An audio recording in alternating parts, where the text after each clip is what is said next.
just take it in the arm and you'll be set free. I want you to know you shouldn't take them in the arm. They're not safe, particularly the ones for the pandemic virus. People are dying with these. You take one of these in the arm and you're unlucky to have a cardiac arrest or a blood clot, your life and liberty have been threatened, in some cases completely taken away from you with no recourse. What is their truest motivation here that would make them roll out these things that steal our liberty and steal our freedom? In 2021, it was like a switch went off, and then I went from being an eminent scientist, professor of medicine, published in New England Journal of Medicine, in Lancet, all the top journals, to being a conspiracy theorist pushing unproven medicines. The bad guys had to suppress me and anybody in my circle because 19 is the opportunity to reset a new world order. This is essentially what happened in Nazi Germany. And their classic propaganda terms and tools, there's 6 of them that are being used today in today's pandemic. The masks began to symbolize something, and that was compliance. I think it became a representative of fear, of personal fearfulness. This is the war on the mind, and this is why this conversation is so life-changing, because it doesn't have to be a war. We can just recognize that we don't need to participate in the war.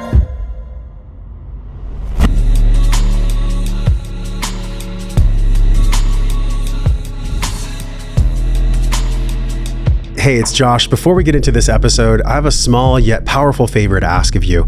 The community has been growing by thousands lately, and the bigger the tribe, the bigger names of world-class guests we can have on this podcast that I can bring to you from my heart, from my curiosity, so you can have more wellness and wisdom in your life. Would you please be so kind as to hit the subscribe button wherever you're watching or listening to this podcast? It'll allow us to rise naturally in the algorithms based on your 2-second act of generosity by you just tapping that little subscribe button wherever you're viewing or hearing this episode. Thank you so much. It means the world to me and our entire team here at Wellness and Wisdom.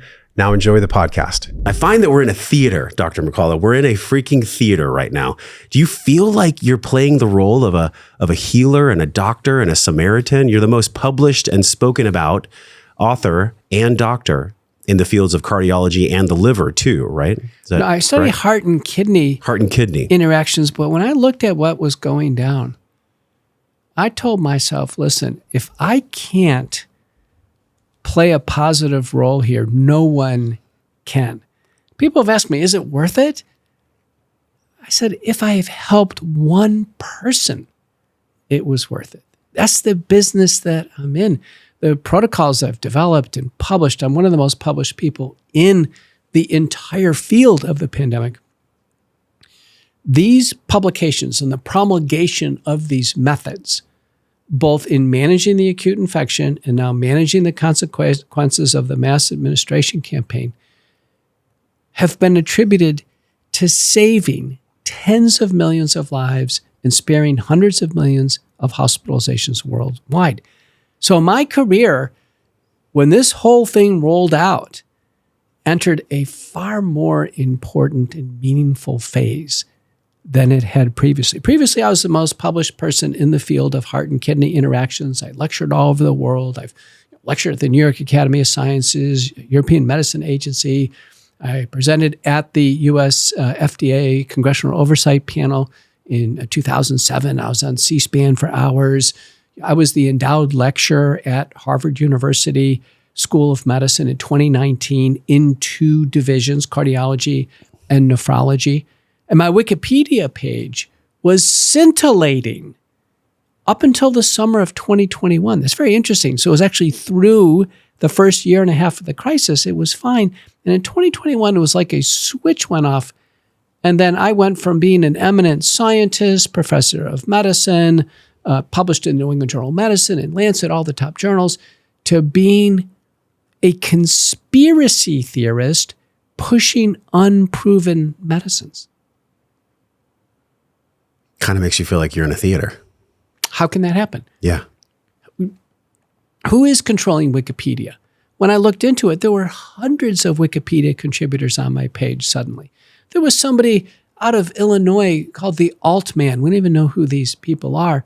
Just writing, spewing all kinds of negativity on my Wikipedia page. I saw things in my career that had never happened before in my life. I was the editor of 2 major journals for decades, Cardiorenal Medicine and Reviews in Cardiovascular Medicine. We have a process where a manuscript is submitted. There are, it's assigned to an editor, associate editor, that handles the manuscript, and then to reviewers, 2 or more reviewers. There is a peer-reviewed process, and the reviewers are asked, please give constructive comments and tell us in the end either accept with minor revisions, major revisions, or reject. And that's how the process goes forever and ever and ever. And that's how papers are peer-reviewed. And papers are published. Not everyone likes the conclusions or disagrees. Then we have letters to the editor, and there's a scholarly discourse of letters to the editor and response. That's how it works. What I saw in the pandemic for the first time in my career, manuscript would be submitted. It would go through this peer-reviewed process, and it would culminate in publication. A publication involves a contract, a copyright agreement, a fee. It's usually substantial. We pay out of our pocket, $3,000 to $6,000 per manuscript. Who are you paying the fee to? The publisher. I have over 700 listed in the National Library of Medicine. And I have another 300 or so that's not listed in the National Library. And this is a very expensive undertaking, okay? There are extra charges for color figures. Then there's indexing in the National Library of Medicine, which is the finale. That's actually now part of permanent medical history. After all of this, if we had a paper that is exploring, suggesting, reviewing a multi-drug treatment protocol to help people avoid hospitalization and death, it would get out there for a month or 2 and then all of a sudden retracted. The journal would say, sorry, we're pulling this down. And now there are criteria by which a journal can pull a paper down. If there's fraud, if the authors requested it be pulled down, there was some mistake made in the paper. But there are scientific criteria. None of the criteria are fulfilled. We'd say, well, why are you pulling this down? No reason. Or administrative, something that's very nebulous. And when this happened to me at first in 2020 on an early treatment paper, I said, wait a minute, something is wrong. And then it happened paper after paper. Any type of approach that could help save lives was crushed. And then later on, when the mass administration campaign occurred and everyone was asked to take a novel genetic biotechnological product in their arm in 2021, any manuscript that questioned this, questioned safety, questioned efficacy, was crushed. And to this day, you pick up any of the major journals, let's say New England Journal of Medicine, JAMA, Lancet, Annals of Internal Medicine, 100% of the papers on these novel products, the genetic coding for part of the protein of the virus, 100% of the papers say they're safe and effective. There's not a single dissenting voice.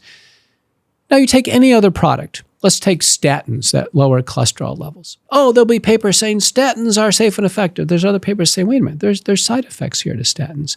Let's take back surgery. Oh, back surgery helps people improve their back pain. Oh no, back surgery has complications. There's always a pro and a con. There's always a balance in the field of science and medicine. Always. But not now. Not now because of this bias. So the bias is at the level of the editorial board. It's at the level of the reviewers. It's at the level of the institutions that the reviewers are employed at. And then if it actually gets through all of that, it's even at the level of the publisher. And there has been some investigative journalism suggesting that there are outside forces that are surveilling the medical literature, contacting publishers and saying, this one's getting too much attention. You've got to take it down. Well, who do you believe they are? These outside sources? In my book, Courage to Face Preventing Hospitalizations and Deaths While Battling the Biopharmaceutical Complex, the only book in this genre that was banned temporarily by Amazon. Banned. Like a modern day book burning. I believe it was banned because we identified the exact set of perpetrators. The perpetrators that we define in this biopharmaceutical complex include the World Economic Forum, the World Health Organization, Gates Foundation, the Wellcome Trust, Rockefeller Foundation, CEPI, the Coalition for Epidemic Preparedness and Innovation, Gavi, Global Alliance, all the regulatory agencies, the MHRA in the UK, the NHS, the CDC, NIH, and FDA in the United States, UNAID, which is an important liaison group from the government to the complex, TGA in Australia, SAFRA in South Africa. You can actually find the tentacles of this organization memorialized in a whole series of agreements, working relationships, investments. They meet every year in Davos, Switzerland. So the World Economic Forum is a clear administrative head. The World Health Organization, which has 8,000 employees. I mean, this is a behemoth, is a central coordination of the center. Now, the companies, the biotech companies and the pharmaceutical companies, they're not in the center of the complex. They're suppliers. And the suppliers reap massive benefits when a global crisis can be declared and then response measures are taken. This is very important. They can be personal protective equipment. If you're in that business of making gowns and gloves and shields, it's game on. It can be hand sanitizers, in vitro diagnostics like PCR and antigen testing, and clearly novel therapeutics, oral, intravenous, monoclonal antibodies. And then really the holy grail of pandemic response is to provide sets of inoculations that one would have to take based on faith. This is very important. If one is sick with a medical problem and they get a diagnosis and they get a drug, we can actually study whether or not the drug works. But if one is given a product and saying, this is going to prevent you from getting the disease, it's taken on faith for the following reasons. Because you may or may not come in contact with that infectious disease. So if you took it in the arm and you never got sufficiently in contact with the illness, the product could have provided no protection. If you've already had the illness, like a widely prevalent respiratory illness, you would have natural protection through cellular and antibody-based mechanisms, and that would protect you. The product in the arm may not do anything at all. The product in the arm may wear off in a matter of months. So when you actually do get exposed later on, you're not provided any protection. And if you do get this respiratory illness, unless you're so moved to get a test and try to make a diagnosis, it could be missed anyway. You could say, well, I just had a cold, of which we get about 4 colds a year. So when we talk about efficacy of these products, of which, there was a simultaneous worldwide mass administration campaign of them, pushed, a whole array of these. The efficacy was always theoretical because of all these factors. In fact, two more additional important factors. The virus could mutate and become very mild, so it would have nothing to do with what was taken in the arm. That, in fact, happened.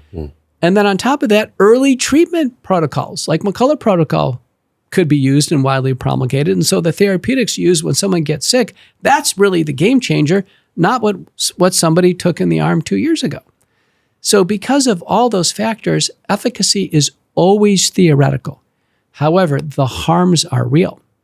So if someone took one of these and they developed heart inflammation and had a cardiac arrest, which is well described in the peer-reviewed literature, well described in all the safety databases, that's real. It's not theoretical. Someone takes it in the arm and they get a giant blood clot and it shoots to the lungs.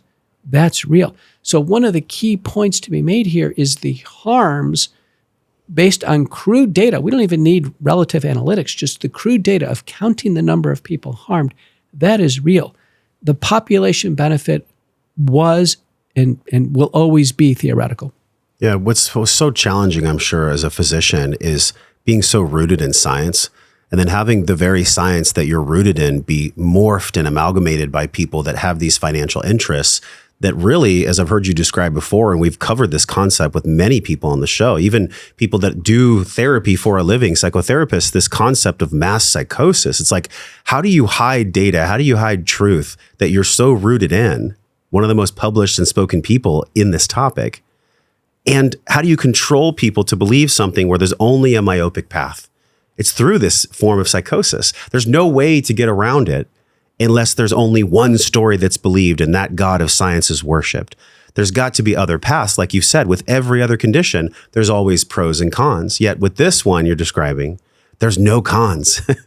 At least that's what the formative narrative, the normie narrative was sharing. Was that challenging for you when it first came on scene, 2020, 2021? It had to have just hit you in the heart because by then you'd already had decades in medicine. So you had to have had a real gut check moment as a physician.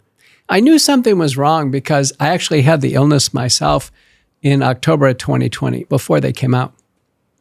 And, I got sick. My wife got sick. It was like a cold. It probably was a little bit rougher for me than a cold. I had some pulmonary involvement. But I was, I was out exercising and, as long as there's no fever, by the way, medically, it's fine to exercise even if you have congestion. So I was out exercising. It was a sunny day in Dallas. Things were relatively closed. So, it's good to get outside, get some fresh air. And I made a YouTube video. And I announced, who I previously had never made a YouTube video. I'd never been on social media. My daughter encouraged me to do it. And I made a YouTube video and I announced who I am. I said, hey, listen, I've got the illness. I'm out exercising. I'm on a form of a multi-drug protocol, which I was. That was an FDA-approved protocol that was under an institutional review board. I mean, I was doing this by the books. And I said, listen, I think together with early treatment, we can beat this. And the YouTube video went out. It went viral. And then within a day or two, removed for violating the community rules. And I said, what community rules do we have that would remove a very positive message like this, that there are protocols being developed and that I was encouraging people to get into protocols, scientific protocols, which is the right thing to do so we can study this. And as I started to formulate what was going on, I believed that it couldn't just all be finances because people have a conscience.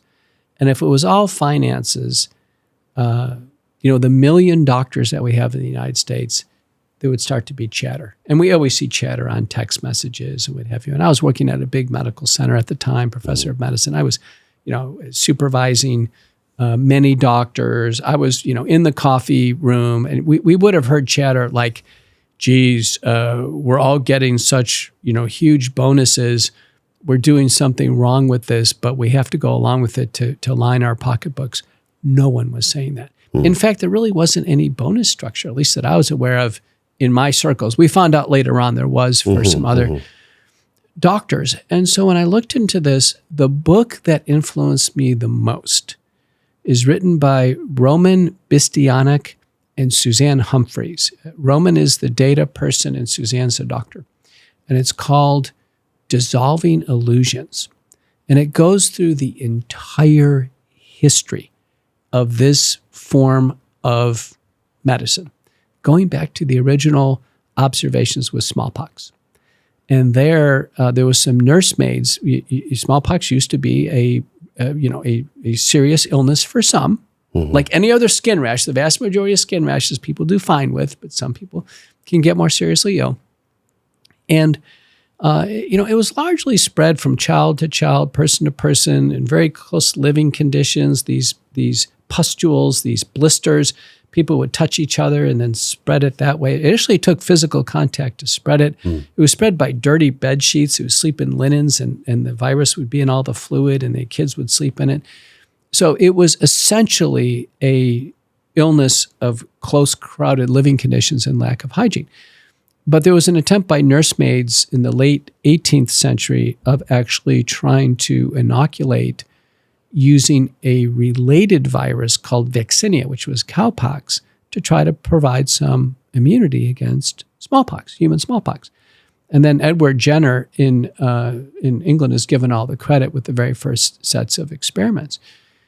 But what was born out of this was an ideology. And this was very important. So this is hundreds of years old. And an ideology is a form of religious belief. And you kind of mentioned the word God a few minutes ago. It's a religious belief among doctors, nurses, healthcare personnel, and particularly public health agencies. And this doctrine says we are inherently weak as organisms, as human beings. We're inherently susceptible. But through the brilliance of science and mankind, we can make the human body better. We can improve upon God's creation. We can be more resilient if we actually buy into our own developments, our own biotechnology, whether it's primordial lymph fluid drained from cows and horses and scratched into the arms of humans. Back then, it was even human-to-human vaccines. Now, they couldn't have been sterilized. They couldn't have been free of other organisms. They couldn't even be sure if they actually had vaccinia in it. It was a guess. And so, but the religion was born. Once people bought into this, and this, listen, this was about 100 years of this in the 19th century. This got to such a feverish pitch, it became required to go to school. Kids couldn't go to school unless they took one of these. Parents who said, ooh, they saw other kids dying with this, because if it got contaminated with staph or strep or tetanus or syphilis, you couldn't stop it because there's no antibiotics back then. Parents were horrified seeing other kids die after one of these procedures. And the doctors were the ones that actually did the skin procedure in the arm. Very interesting. And it was a lucrative, procedure for the doctors. This is all laid out in the book by Bistianic and Humphreys.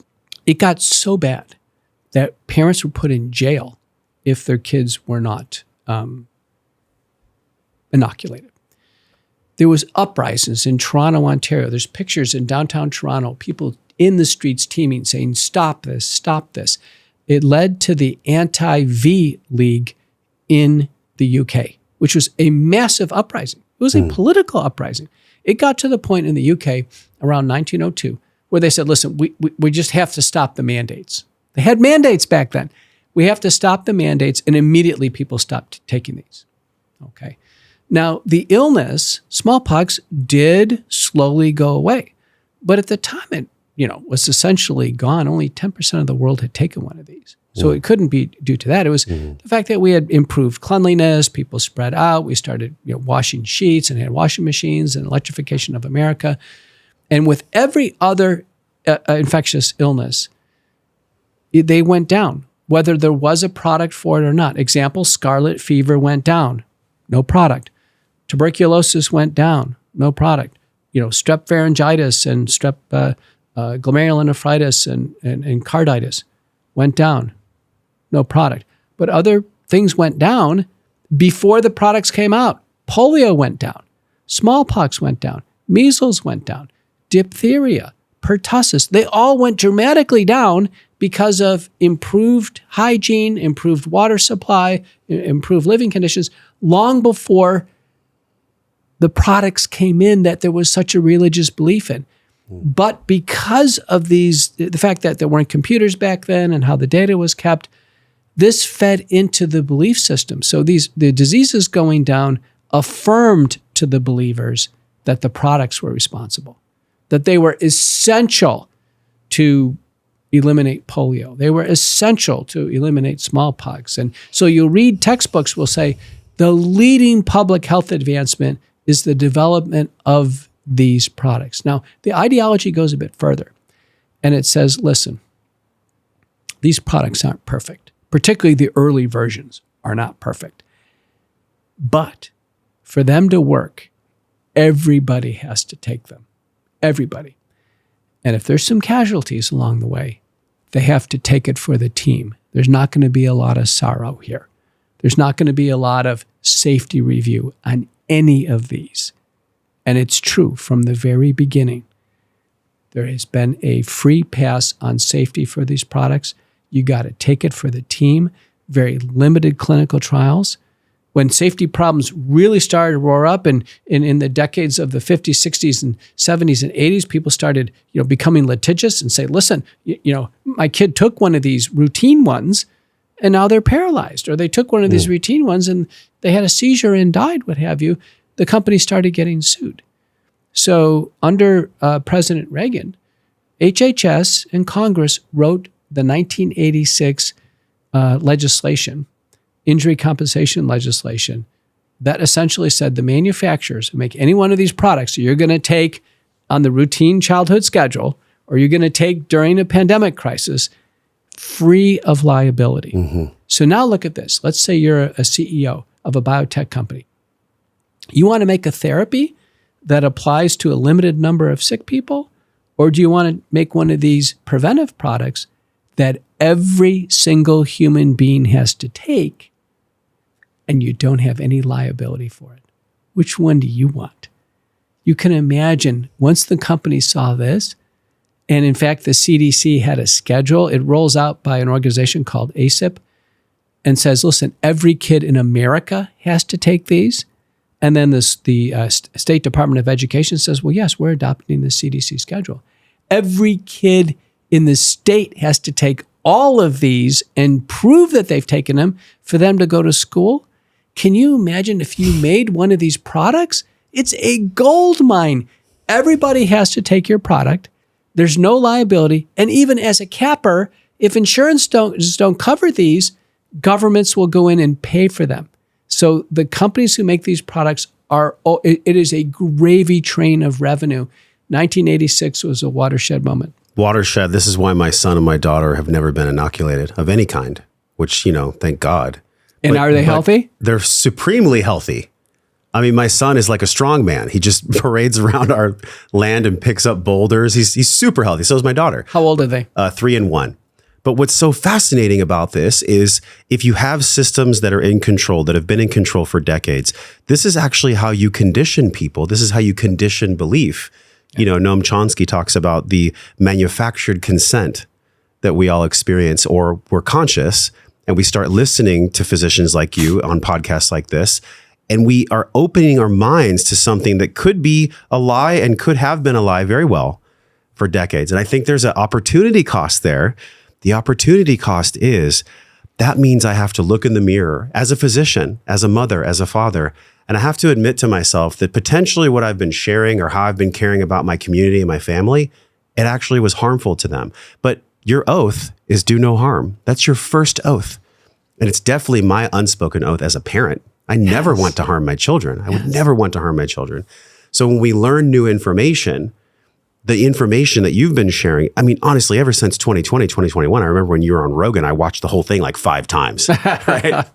So that's why it's a really cool moment that you're here. And I think that why the audience has been so looking forward to this episode, and why I have, is because we are up against some very dynamic energies and forces that you've described from a financial perspective. But do you feel, what is your take on, besides just the financial interest, why do the people that are governing the literature and that are governing the control of information producing this mass psychosis?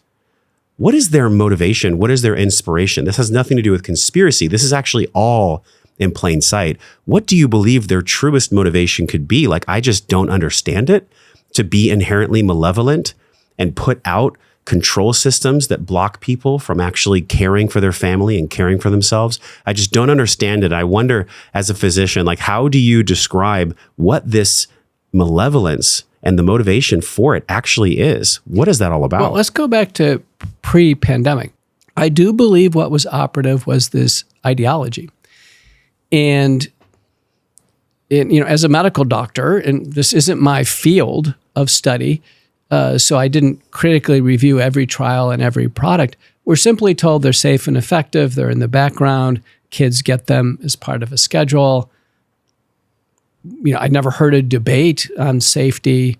I never heard a debate on safety of, normal saline or, silastic catheters or plastic syringes. I mean, there's some things in the background. People say, well, Dr. McCullough, you were pushing these before. Well, I wasn't pushing anything. I mean, they're in the background. But what crept in is this idea that you must take them. So, when I showed up to medical school, it was at some point in time, medical school or residency, I can't remember, where I said, well, you have to show your prior vaccine record. Oh, okay, here it is. Well, you may not have titers against measles, mumps, and rubella. You may not have antibody titers. So let's check and see if you do. Oh, you don't? Well, I'll take another one. Well, as a child, I already had mumps, for instance. Yeah. I never had measles. I never really thought I'd be threatened by measles.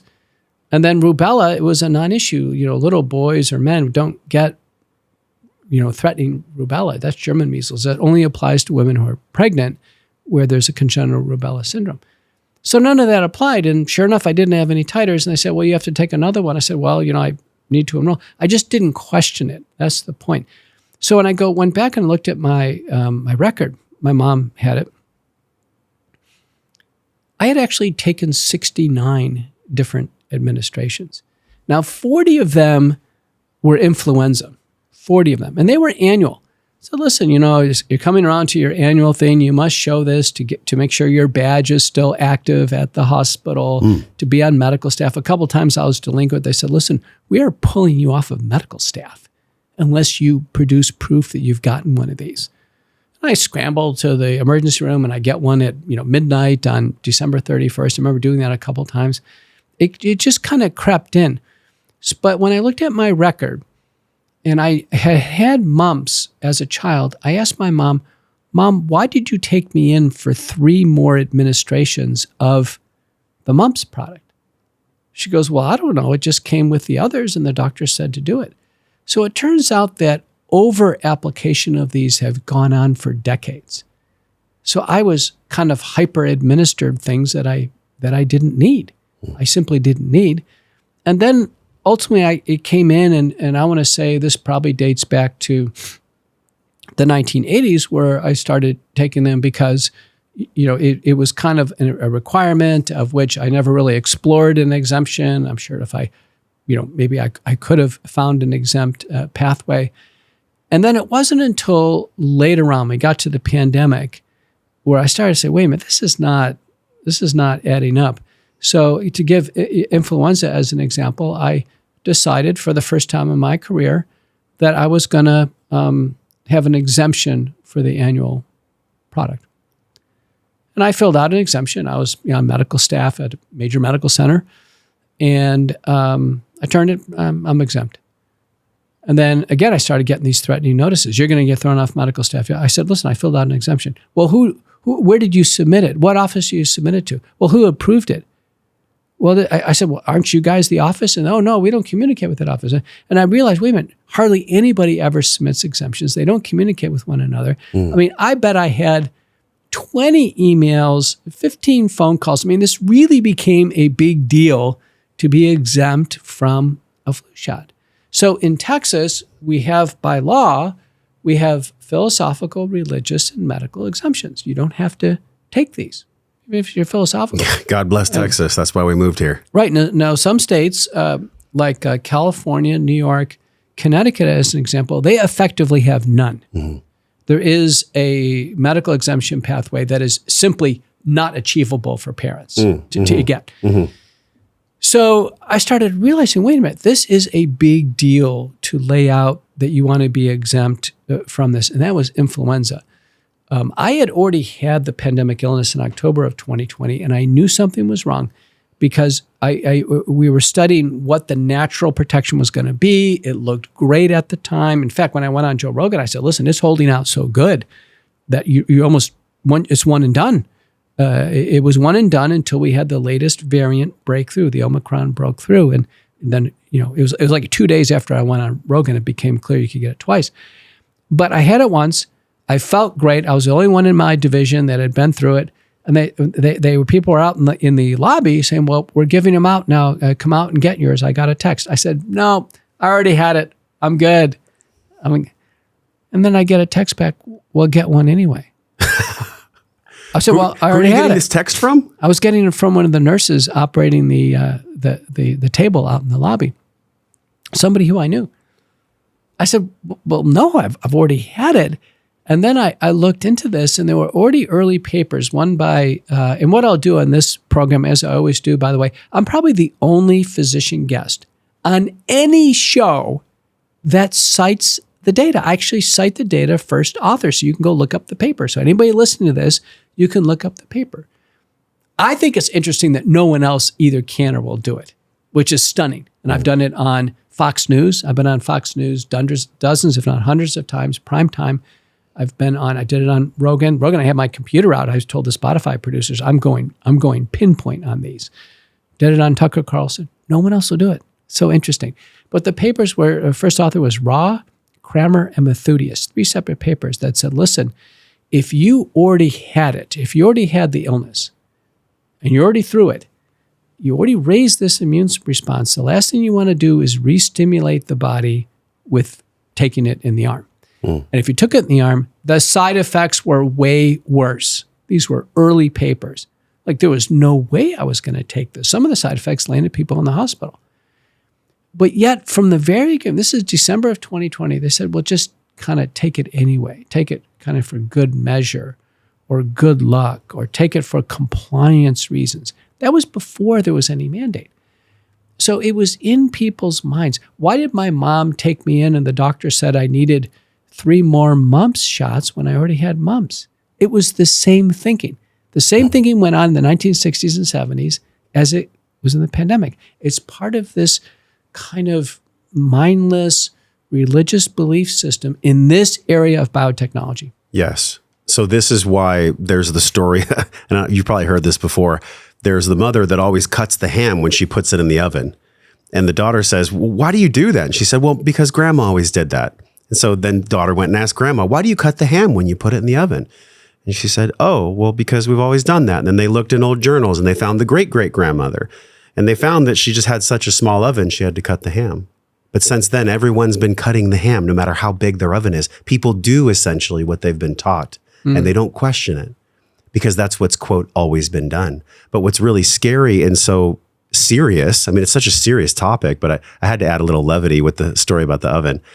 It's so serious because there's so many lives at stake. There's so much safety and there's so much danger that could happen in the future if we don't open up our minds to this conversation. So I know that people have had their lives lost from what occurred, but also we look at the other side of it. And the lockdowns were truly a theater. I mean, look at the research in PubMed that's been published over and over hundreds and hundreds of times about child abuse, eating disorders, and just negative ramifications of all kinds that were forced upon people in good measure, as you say. 6 feet apart, double mask, in your car, on the airplane, stay at home. All these things that came down in good measure were actually, the prevention became 20 times more deleterious than the cure.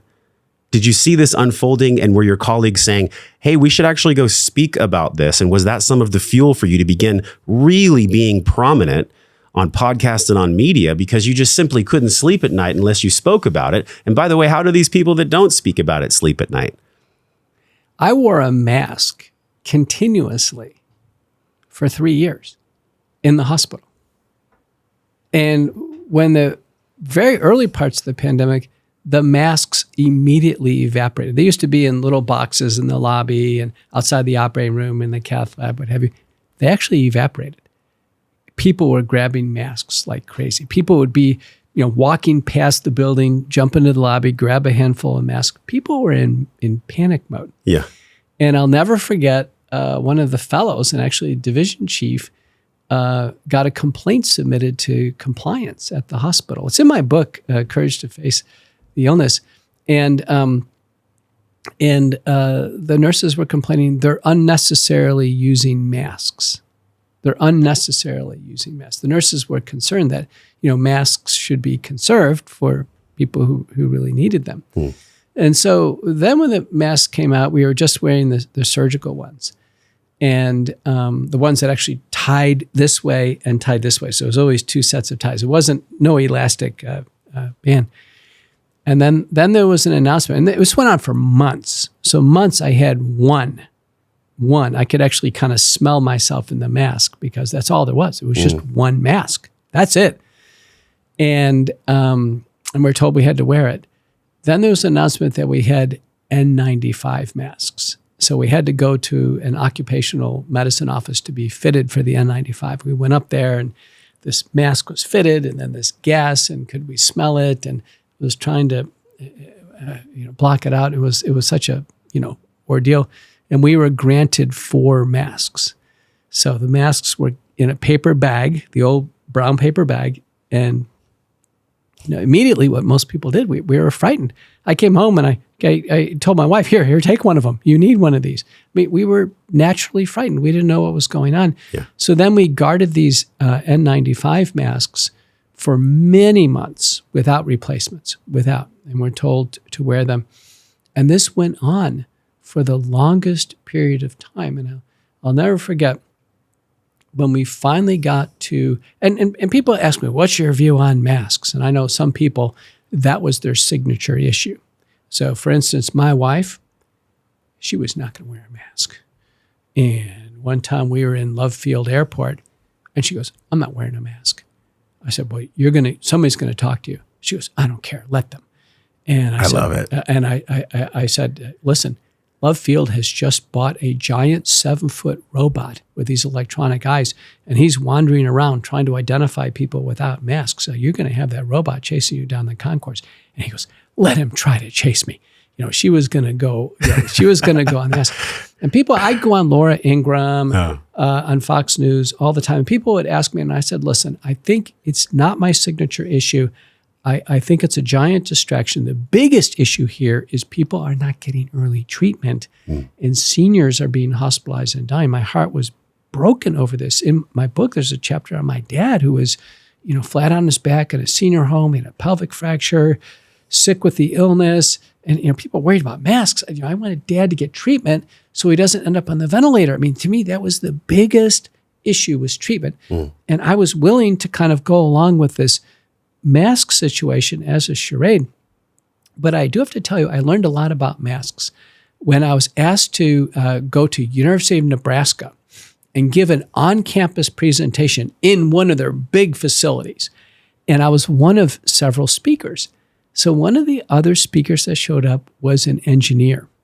Very, very bright guy. He was very meticulous, and he was studying masks and the typical masks that people were wearing.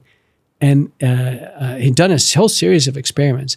He said 17% of the air goes around the mask, just goes around it. He goes, for starters. And then, of course, the Varian particles are so small, they just go right through. And there was these experiments, you could wear 10 masks and it just goes right through. And it's been implied by others that, in fact, if you wear these, the fibers from the mask actually go in the lungs.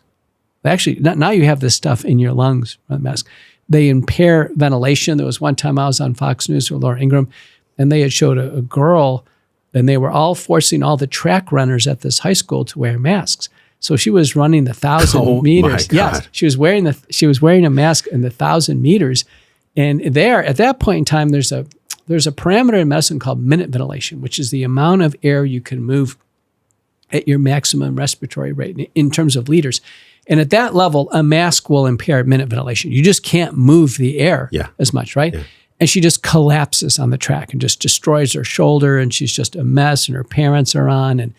And you saw probably reels of people driving with them on, swimming with them on. The craziest ones were people in the band where they'd cut a slit and they would play the saxophone through the mask. Or how about the little this kids? Makes zero sense. The little kids in the plastic teepees. Yes. And so in my book, and I encourage everyone to get it, it's a quick read. It's about 2.5 hours. It's written by John Leake, who in the genre, he's the only best-selling author, true crime historian author to write a book in the era.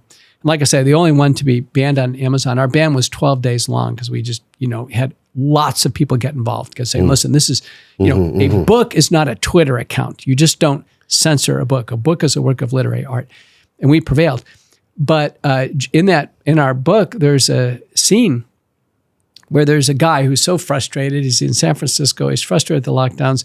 So he gets on a paddleboard with his dog, and he just paddles way out in this lagoon. He's way out there, sunny day, no mask. And then the Coast Guard come with the light on and they go speeding out to him in order to, fine him for not wearing a mask. Oh my God. So it actually shows. And this is how deep the psychosis runs. Oh yeah. And so I remember watching CNN. So one of my contemporaries is Sanjay Gupta. So I went to University of Michigan School of Public Health. Gupta did his residency there. I think went to medical school and residency there. His family actually lived in Novi. I lived in Northville just, for a long time in Michigan. So right there, he's one of my contemporaries, a little bit younger than me. And I'll never forget him castigating some B-roll of a guy jogging on the Embarcadero. The guy had no shirt on. He was jogging, no mask. I mean, he was doing all the right things. He was getting fresh air. He was getting vitamin D. And the data started pouring in that people who are outside either didn't get the illness or it was a much milder case. Data from Singapore demonstrated you actually really couldn't transmit it outside. And I'll never forget that first year when we got to the Super Bowl. You remember we got to the Super Bowl? That was the Super Bowl in 2021. And that's when New England regrettably got rid of Tom Brady. And so Tom goes to the Tampa Bay Bucks. And the Bucks are playing, I'm trying to think who they played. They played the Chiefs. And at that time, they have this stadium. And I remember I went on some podcasts and I said, you know what? If this is early 2021, if someone's already had the illness, they should be rewarded and just be allowed to go in the stadium and watch the game. Why not? Instead, what they did is they essentially had closed this whole thing and they let like 12 people who had taken one of the early products, early biotech products, they were, quote, protected, go in and watch the game. It was just a travesty. I'll never forget the Stanley Cup that year. Stanley Cup, I know because Dallas was in it against Tampa Bay. That was the year Tampa Bay won both the Super Bowl and the Stanley Cup. They were playing in that arena up in Canada where no one was there. They had black covers over the entire, it was the most eerie thing. And sadly, the Dallas Stars ran out of steam and they lost against Tampa Bay. But I'll never forget that the idea they wouldn't let people in these large congregate settings outside. And if we've learned anything, humans need to be around one another. We probably actually changed immune patterns by having kids not on top of each other, not getting these immune challenges. Clearly, we did a great disservice. So what happened with your wife and the robot? Fortunately, the robot never found her. She was able to kind of dart in, and she would invariably get in a tussle with the flight attendants. Yes. Where the mask would be off. And she said, well, I'll have some apple juice. And she would just kind of nurse that apple juice and have to have the mask off. And there were people who there was somebody in my Bible study who had made these masks out of the thinnest lingerie you could imagine. I mean, see-through, yes. see-through. Yes. And saying, that's a mask. And the masks began to symbolize something, and that was compliance. I think it became a representative of fear, of personal fearfulness. And in reality, we had always worn masks in medicine largely, a lot of people don't know this, largely because healthcare workers, doctors and nurses, about 25% of us have staphylococcal colonization of our nasopharynx. We actually have staph, pathogenic staph in our noses. So if we're in an operation, we're doing open heart surgery, and a surgeon has an uncontrolled sneeze with no mask on, that snot with a staphylococcus can go right into the wound, an open chest wound, and cause staphylococcal meningitis, can be fatal. So we actually wear masks in healthcare not to protect ourselves, but to protect the patients against our staph nasal carriage. But this is actually the most important point. I remember I was in the airport here in Austin. It was my birthday. I was flying somewhere. And there was this woman, and I'll speak with respect about her. She was morbidly obese. She had a 64-ounce soda in her hand. And I had told Carrie Michelle, I'm like, I'm going to go in there just like your wife. I'm not wearing a mask. I'm going to just do this experiment where I don't wear the mask. And this woman starts screaming at me in the line. And she says, "You're going to hurt us. You're going to kill us." And I just thought, wow, the irony of this moment. Here I am, a health conscious person wanting to just breathe clean air, being yelled at by a woman who's morbidly obese, holding a huge soda, just the absolute insanity that I think we're all experiencing. It became this bifurcation, really almost in religion, like you had talked about, where for hundreds of years, this was handed down that you must get the jab, you must get the shot.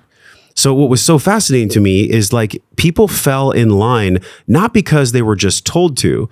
It became this signal of their own righteousness, their own self-righteousness and virtue, where if I'm wearing a mask, that I'm doing good for you. I'm actually in service to you because I'm wearing a mask on me. Yeah. And that's the part that I think really it split people into two, because there are people that, like myself, who believe in freedom and autonomy and in medical freedom, where it's so funny because there's a crowd that says my body, my choice, but those were the first people to wear the mask, and it really wasn't a choice for them.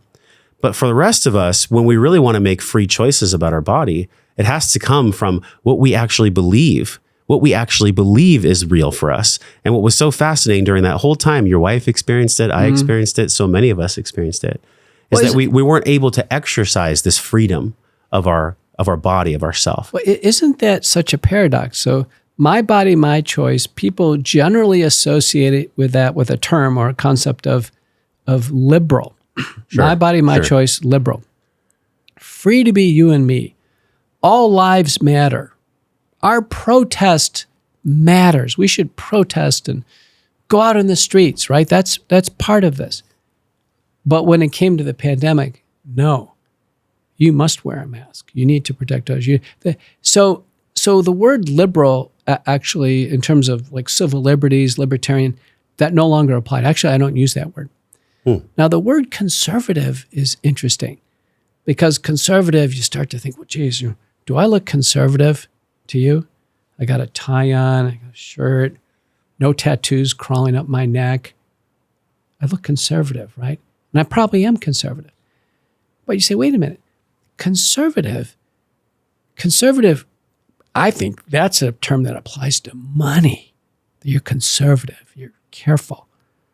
Ever since the Bush administration, George W. Bush, then into Obama and Trump and Biden, we've had decades of zero financial conservatism. Zero. We've had reckless, wild, unbridled spending. Unbridled.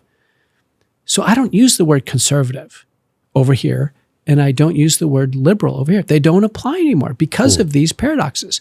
I'll just use the term right for right wing, and I'll use the term left for left wing. And the other interesting thing is other countries in the world typically don't have two parties. They have more. But I think we need to get rid of this conservative versus liberal thing for that reason. Yeah. Now, civil liberties is worth talking about. If a man is in jail, he's in a single person block, a prison cell, and you say, you're incarcerated. We're going to feed you some food and water, and you're incarcerated.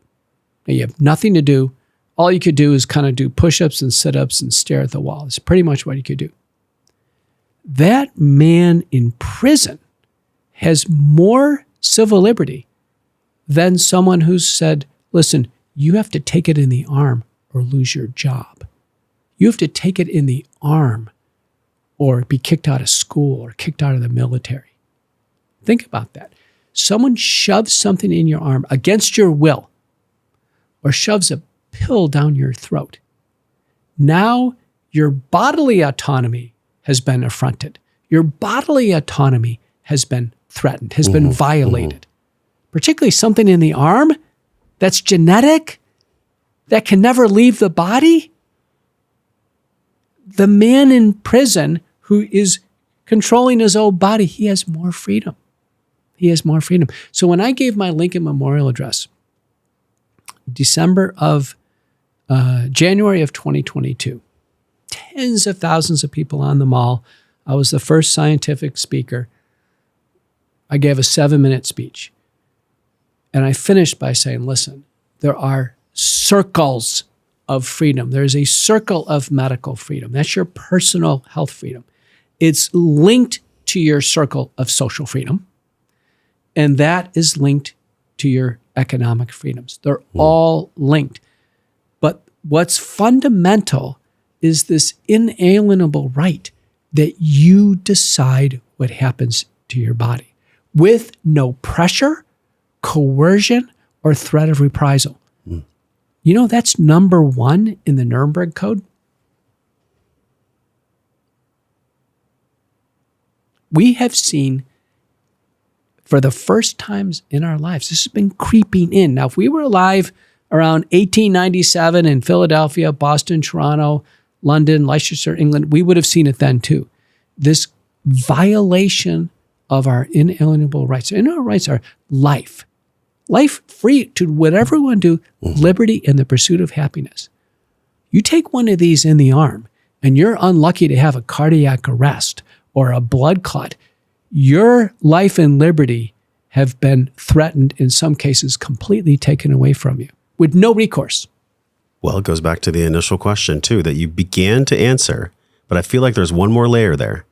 And you had said for so long, you gave the examples of you being inoculated when you were a child and your mother did it because she was told. And when you're a physician, you had to go on December 31st and get it just because you were told. But there's something much deeper and more sinister here that I think is worth shining light on before we get to the solution, because there's many beautiful solutions for people that have gone through getting these forced inoculations. But what's so fascinating to me is, and I'll go back to this again, I've had a guest on the show, a 40-year Buddhist who calls it Wetiko, which is the Native American term for mind virus. And so I wonder, you talked about the medical coercion and the loss of autonomy and the prisoner actually having more freedom than people who were forced. Under threat, by the way, because it was a threat. It's not this narrative where, oh, they didn't actually have to get it. Well, you could just lose your job and then not feed your family. That's forced. That's still coerced. But there's another layer, and I wonder how you feel about this other layer. It's a deeper psychological layer. This psychosis that has been created by the people in the highest positions of power. What is their true motivation? What is their truest motivation here that would make them roll out these things that steal our liberty and steal our freedom? What do you believe that actually is? Every podcaster wants to immediately get to the motivation. Like, wouldn't you want to interview Klaus Schwab? I actually would not. I would not even want to give him airtime. Well, wouldn't you want to interview Trump? I mean, that would be really interesting. That'd be fun. That would be a fun What would you one. ask him in this area? What would you ask him? I would ask him, hey, you've made all this money. Why even be a president and why even be in control? Like, what are you getting from this? What is your ultimate goal? Is it for the greater good or is it for your own egoic growth? Yeah. I would ask him something like that. I'd ask him, listen. He may be like, well, I'm the greatest. That would be his answer. I'd say, listen, I have us at about 600,000 Americans have lost their life after taking one of these. Yeah. I said, that's worse than Civil War casualties. What do you have to say about that, Mr. President? No one has asked him the question. No one has asked that question of any world leader. From an open mic, no one's ever faced the question of the disability, the injuries, disabilities, and deaths that have occurred after this. Isn't that stunning? That's wild. Talk about a mass psychosis. I mean, nobody in the press corps can kind of think this is important. We've watched countless public figures go down. You just watch this roll out. No one can actually even conjure up the question, let alone get a response. People always want to get to motive. Let's cover this mass psychosis, though, because I did write one of the comments on the book by Matthias Desmet, the Psychology of Totalitarianism. Now, he goes back to Arendt, who writes a lot about what happened in World War II. You know, why, as they ushered people into the gas chambers, how come they weren't fighting for their lives? Why did they just kind of walk into the gas chambers? You'd think they'd be dragging people into the gas chambers. What happened to this? How did people actually begin to subscribe to the ideology there? Well, it took years. It took propaganda. Propaganda, very important. The office, they had an office of propaganda in Nazi Germany led by Goebbels. And their classic propaganda terms and tools, there's 6 of them that are being used today in today's pandemic. Misinformation, disinformation, malinformation, anti-VR, anti-science, conspiracy theorist. So when someone uses those terms, understand that they're somehow into this formation or this biopharmaceutical complex, which we think is actually a more intentional, operational syndicate. This is what I'm getting at, this intentional syndicate. Yeah, but the point is, when someone says, you're spreading misinformation, they are immediately grabbing moral superiority, and they're saying, I hold information. I hold agency over the truth, so therefore I am going to put you down as spreading misinformation. Or how about this? Dr. Peter Hotez in Houston. He's kind of one of my contemporaries, slightly junior to me academically. His mantra is he goes on college campuses. This is his theme. He's written a book on this. The deadly rise of anti-science. Because he holds science. He thinks science is something you hold, you have agency over, and someone else is spreading anti-science. Well, science is a process. There are always data and observations, and there's multiple points of view. So we're early in this, it's a multi-year process of this rapidly evolving pandemic. No one holds the truth.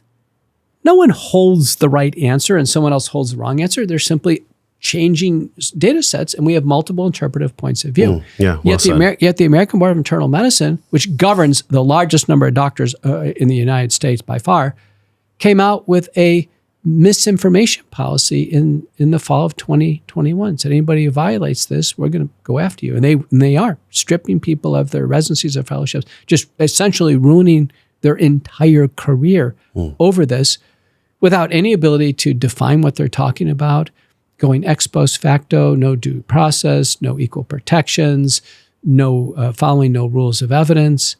This is essentially what happened in Nazi Germany. People said, listen, you're spreading misinformation about the Third Reich.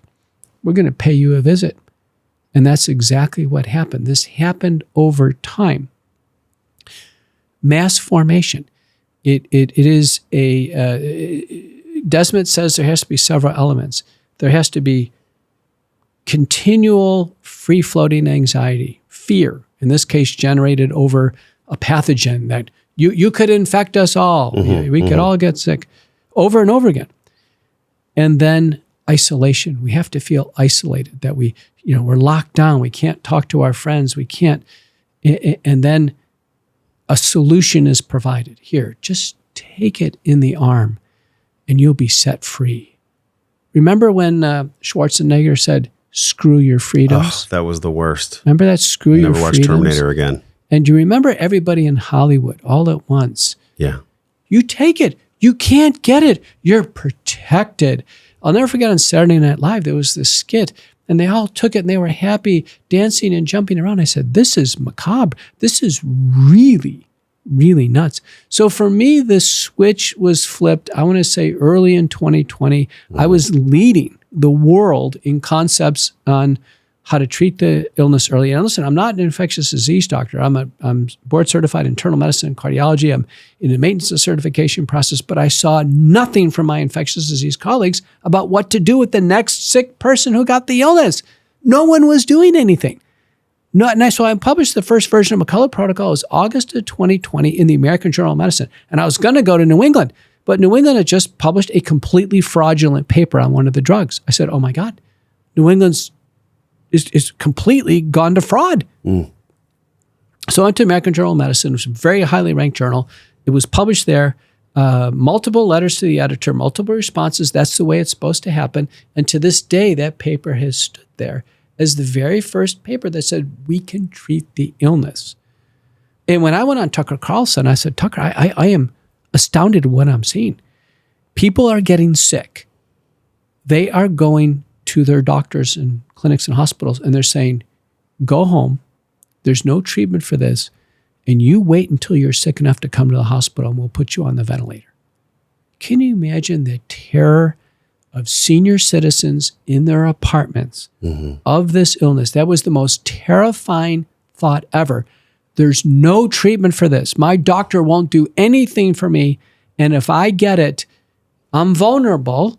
I'm older. I've got heart and lung disease. I'm living by myself. I'm a diabetic. I'm going to go in the hospital. I will never see my loved ones again, and I'll probably die on a ventilator. Talk about fear. That fear was overwhelming, and that was necessary for this mass formation psychosis. And it was overwhelming fear. But the big part of it was no treatment, that the virus is unassailable. That's the reason why I think the bad guys had to suppress me and anybody in my circle, because we were providing hope that we could treat the illness. In fact, we were probably more than hope. We were providing proven methods to actually take an edge off the virus. We weren't curing things. But if we can reduce the intensity and duration of symptoms and just get people through this to the other side, then it's survivable. It's a very slow-moving illness. Even at the initial phases, it took 6 weeks for someone to die. I mean, we had plenty of time to intervene. And on my podcast, McCullough Report, I started interviewing people all over the world. I interviewed doctors in Asia, deep into Asia, in the Thai Peninsula, elsewhere. I said, what are you guys doing? I said, well, we don't have any drugs over here. I said, well, how are you treating people? Oh, we're doing pretty much what we did during the Spanish flu. And I said, what's that? We're using aromatic vapors, poultices, other things. If we can just calm people down, the older people get it and they get pretty sick, we can just calm them down. We just get them through the illness without panicking. Once panic sets in, it's over with. And I reviewed a paper early on about paramedic runs in the United States. This is in through 2020. And the vast majority of time that paramedics went out to a senior citizen apartment or a nursing home or a home, the person was not direly sick. They weren't, matter of fact, they had to put very few people on the ventilator in the field. It was panic. It was sheer panic. So I think putting it together, and it's in my book, I think this syndicate formed, and I think this biopharmaceutical complex formed. They learned that if they can do gain-of-function research and support gain-of-function research, of which the National Institutes of Health fully supported, the Gates Foundation fully supported, the Rockefeller Foundation. They're in the business of gain-of-function research, that pathogens can be made, what I call biological threats, and at the same time do research on solutions, therapeutics, monoclonal antibodies, and various forms of inoculations. If you hold both of those, you'll hold power. And what happened is, I think it was probably accidental what happened in Wuhan. Maybe it was intentional. It happened. And when that happened, a playbook was operationalized. And the playbook was announced. One of the best books to read about the playbook is 19 and the Global Predators, We Are the Prey. It's written by Peter Bregan and Ginger Bregan. I wrote one of the introductions.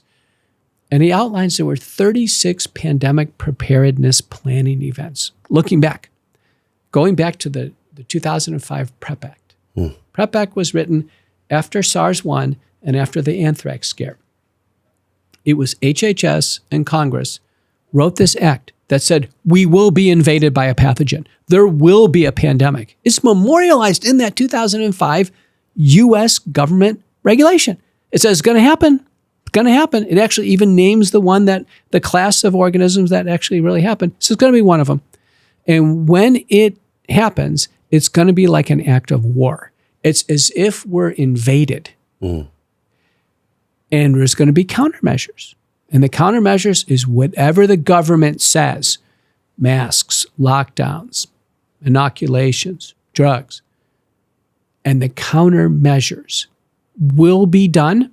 The government will control them, largely be rolled out by the Department of Defense, and everybody must do them, and with no exceptions, and they're free from liability.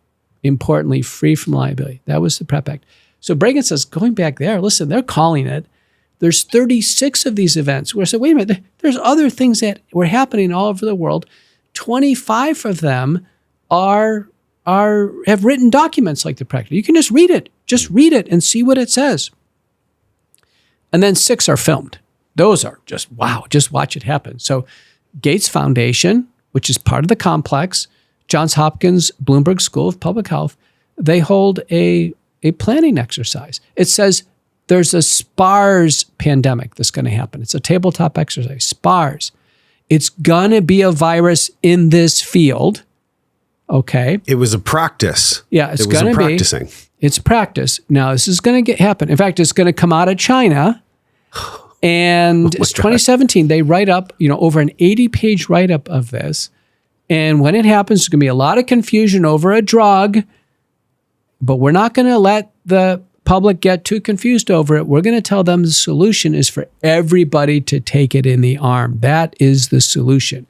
And we're going to find ways of stamping out any hesitancy in taking it in the arm. In fact, we'll even involve the President of the United States. It's in the SPARS pandemic, okay? When the real pandemic rolls out, Johns Hopkins said, we called it. They actually published 2 peer-reviewed papers saying we called it. Look at, we called it. It was amazing. Then I think the most phenomenal is Event 201.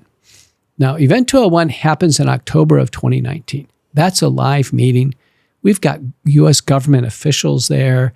We've got worldwide officials, Gates Foundation, the Johns Hopkins Bloomberg School of Public Health. And there they say, yeah, well, for sure it's going to happen.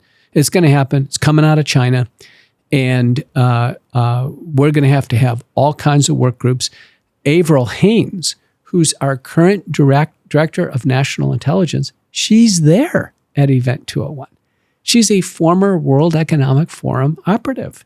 She's our director of national intelligence. She's there, and she's paired up with George Gao, who's the CDC director for China. And their part of the thing is, how do we actually handle the news that it comes out of a lab versus coming out of nature? Actually, in a sense, how to deceive the world on this. So when you hear the word plandemic, a lot of it comes from Peter Bregan's book to say, listen, this was kind of laid out ahead of time. Now, did you know any of this in 2019? Of course not.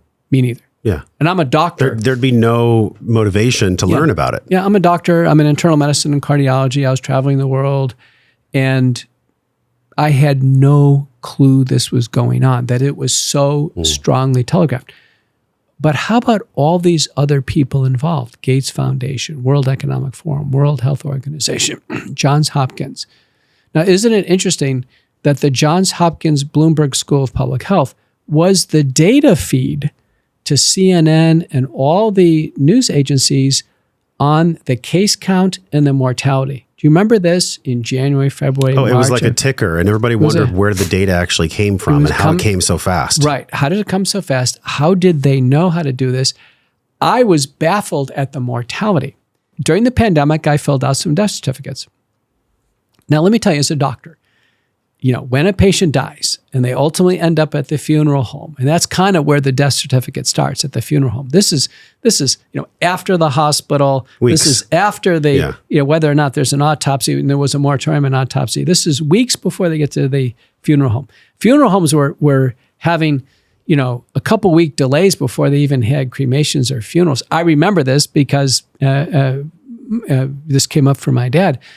So for sure, from the time someone died to the time the initiation of the death certificate started, I'd say easily 4 weeks. Now, from the time I got involved, and there's a Texas system I have to log in on, and I have to look things up and verify things, that could be another 6 weeks. We're talking 10 weeks per death. How were they coming up with this instantaneous number that no one could either validate or at all? And it was happening worldwide. They knew it everywhere in the world. Listen, I've been to some parts of the world. I'm not sure how they can possibly even figure out who died or who didn't. They do it by carrier pigeon there. Yeah, there's some crazy places in the world where there's a lot of confusion. So all of this is enormously suspect. And then when we get to January 2020, and this is where the House Select Subcommittee on the investigations is so important. Brad Wenstrup chairs the committee. And by the way, I appeared on Fox News with him directly probably about a month ago, where in 2020, Anthony Fauci gets some emails from some esteemed virologists who are funded by his division. One of them is Christian Anderson at Scripps. Another one is Edwin Holmes at University of Sydney, Dr. Rambut from Scotland. They email him and say, listen, this virus looks like it came out of the lab. This doesn't look like a natural virus at all. They're kind of studying the behavior of this.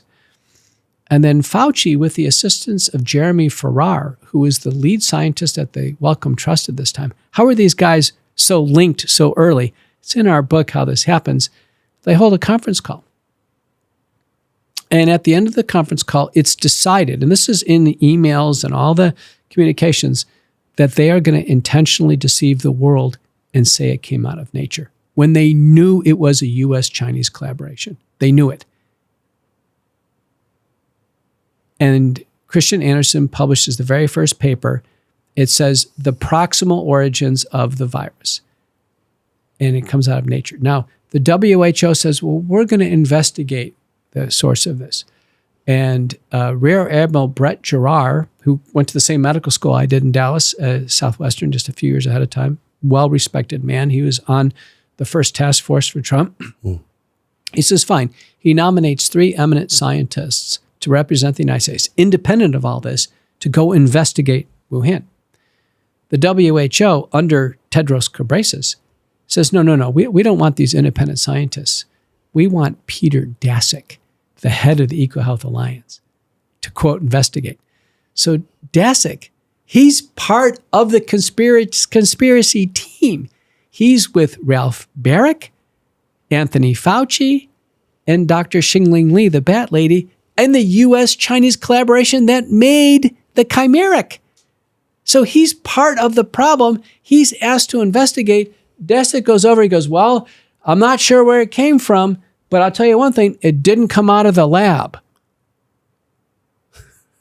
All of this happened. And there were 12 fraudulent papers published in the peer-reviewed literature, still not retracted, saying that it came out of nature when it really came out of the lab. Now, why would this matter? If they were honest and said, you know what, we had a project with the Chinese. These 2 papers we published in 2015 in Nature Medicine, in 2016 Proceedings of the National Academy of Sciences, where Menachery is the first author. And the name on the paper says a SARS-like Wuhan Institute of Virology 1 virus poised for human emergence. That's actually what got out. That's it. That's the primordial chimeric strain. If they just said that to begin with, we could have had a big head start on treating, avoiding complications. But this smokescreen that it came out of nature put the medical response months behind. It costs lives. This is well documented. That's the reason why there are books written by Robert F. Kennedy and by Senator Rand Paul saying that Anthony Fauci should be in jail. Mm-hmm. Or capital punishment. I mean, I don't wish death on people, but when you knowingly understand that your decisions will take the lives of innocent people, then that's true evil. That's actually someone who's operating from a place of either psychopathy or they're connected to some Wetiko that I mentioned earlier. And this is why, you know, it's so interesting. I know that you've been censored so much, and that's why it's so important that we're here. And, you know, I'm not going to lie, this is probably going to be one of the most downloaded, most popular episodes because it's like people have forgotten, Dr. McCullough. They've forgotten the tragedy and the travesty that we've been through because it's just simply not on the screen anymore. It's not on the TV anymore. It's just so wild, the things that you're talking about. No one is talking about them anymore. There's this cognitive dissonance where we want to go back to our white picket fences in our lives and just like have the happy Americana that we had before. But it actually has been probably since the turn of the century that a lot of the Americana that we actually think is real is not, whether you look at taxation and common law and even the inoculations or just the medical, industrial, food and insurance complex, how they all work together. All the connections that you've made with the WHO and Fauci and all these webs that get aligned. It just goes back to my question, which maybe there's no answer for it. There's probably no answer for it. What is the motivation? Well, just look at the complex feeding itself. The Gates Foundation makes a strategic investment in BioNTech. A biotech company has never had a product before. And boom, they have this incredible joint product with a major U.S. pharmaceutical company for the very first inoculation, December 10th. Gates Foundation makes a gazillion on that investment. 9 out of the 10 last FDA commissioners, they work in the complex. So Scott Gottlieb, one of my contemporaries, former FDA commissioner, he works for the big blue pharmaceutical company and advising people on CNBC to take it in the arm. He's a former FDA commissioner.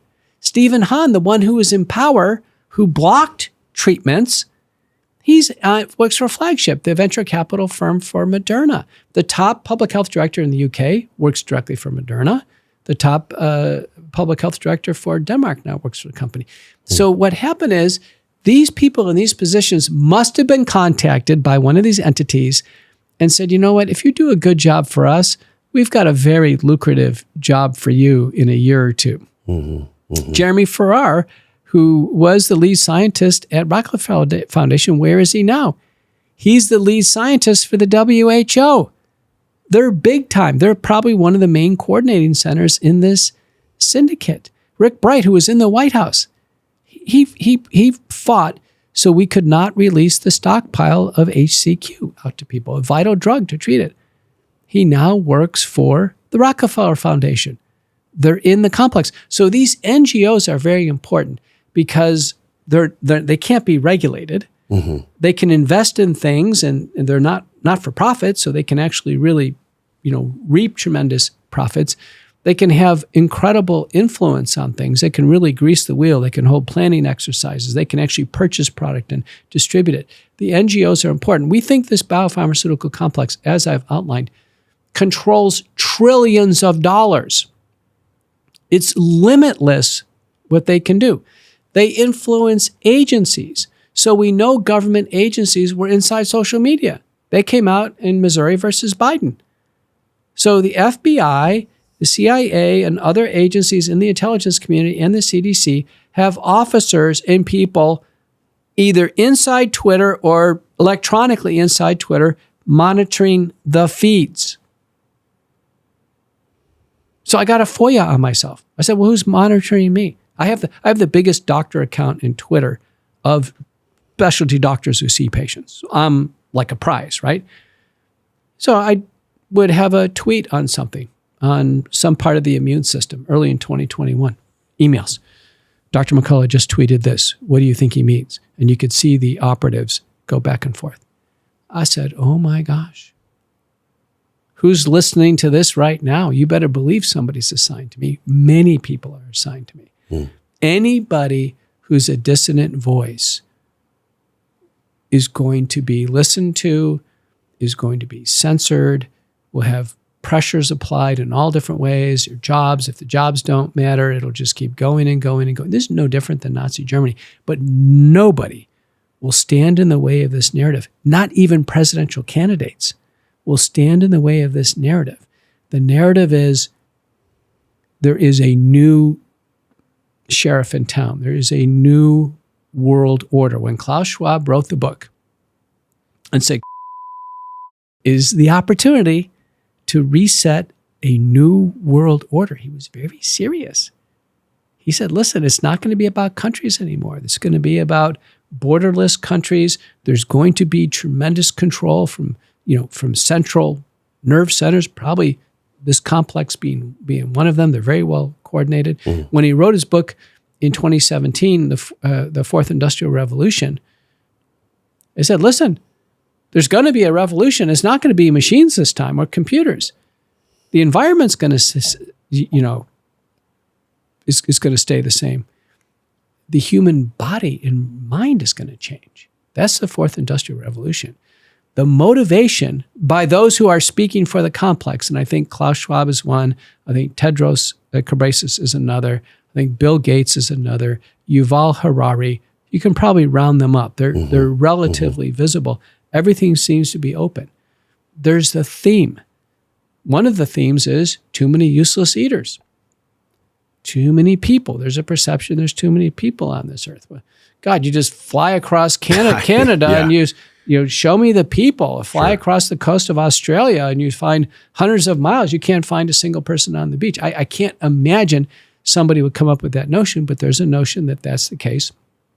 There's also a notion that we should move to the collective as opposed to the individual. Now, the collective has been part of Eastern societies for a long, long time. Chinese, if you're I've been to China 5 times, spent a lot of time with the Chinese. They really believe in the collective. And they think that individualism offers some threat to the collective. Here in the United States, we're about as individualistic as you can get. We're going to go out and blaze a new trail. We're going to, build new greatness everywhere we go. So individualism and collectivism are at odds with one another. The Great Reset and this new world order says the collective is going to predominate here. And we see it's not just the pandemic and its response. We've seen farmers in Europe, just up in arms. The European Commission had said, listen, we don't have enough green space, so we need to set aside a percentage of green space, of which the farmers did. So, most countries, let's take the Netherlands as an example, almost all of it is kind of on farms. It's either in cities or farms. So they set aside some large proportion, I think 20% or more, for green space, and they did it. Okay, that was several years ago. And then this New World Order, whoever influences the European Commission, said that's not enough. The nitrogen that's kind of running down onto the green space is changing the plant flora of the green space. And it's largely the manure from the cows that is it's actually pretty healthy manure. It's just kind of hyper-fertilizing the green space, and so the plants are changing. That's changing the natural ecostructure. So therefore, we have to reduce the amount of farms with cows on them.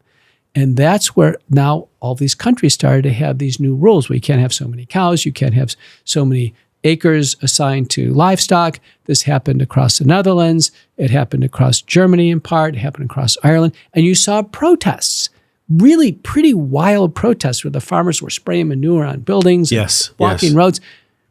So this complex, this biopharmaceutical complex that we've identified, it's not just infectious diseases. It's farming. It is clearly something about climate. This is really interesting. Do you know that there are people in this world who absolutely believe the existential threat to humanity is global warming? Of course. Now, I don't know about your circles, but my circles is that 99% of those people who believe that, they're on the left. If it's an existential crisis, why would this be politically on one side of something? For an existential crisis, something that's going to wipe us out, right? I think everybody would care about that. Do you know that virtually every country in the world has a border crisis right now? Every country. Not just the United States, not just the southern border. This is not a United States thing. Canada has a border crisis. They've declared it. Quebec's got a border crisis. I was over in France and Germany last year. They both have border crises. People are worried about it. They have heads in their hands, fretting about the border crisis. Sweden had a mass protest about a border crisis. Now, Norway and Finland have border crises. The whole world has a border crisis at once. Now, 99% of the people I know who are really, really worried about the border crisis as an existential threat to the United States are on the right.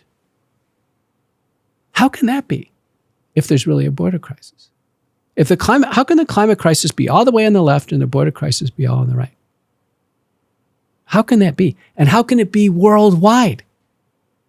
I think it's so interesting. These are some of the most interesting sociological phenomena, but I think it's wrapped up in this biopharmaceutical complex and the motivations, this infectious disease that's spreading from mind to mind to mind. It is really, this is the time to be a sociologist and just watch this play out. Yeah. It's just extraordinary. Now, it was nearly memorialized in the WHO International Health Regulations and Pandemic Treaty Alliance.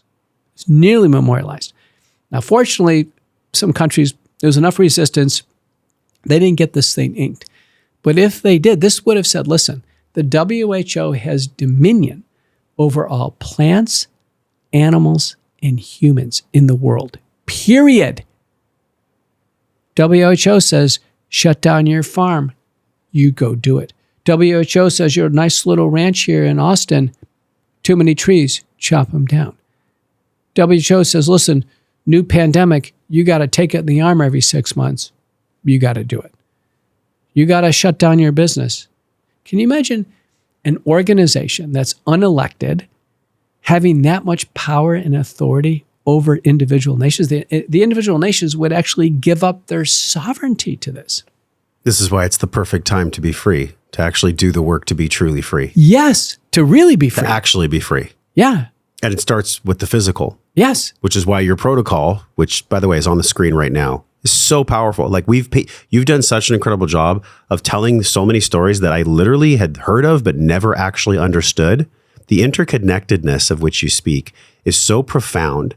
It's taken so much of your resources and energy. It's like, how do you even have time to meet with patients anymore? Or I'm sure you still do. I had patients all day yesterday. Okay, great. But you manage these two worlds of caring for patients and also going deep into the just absolute insanity of this web, of this syndicate.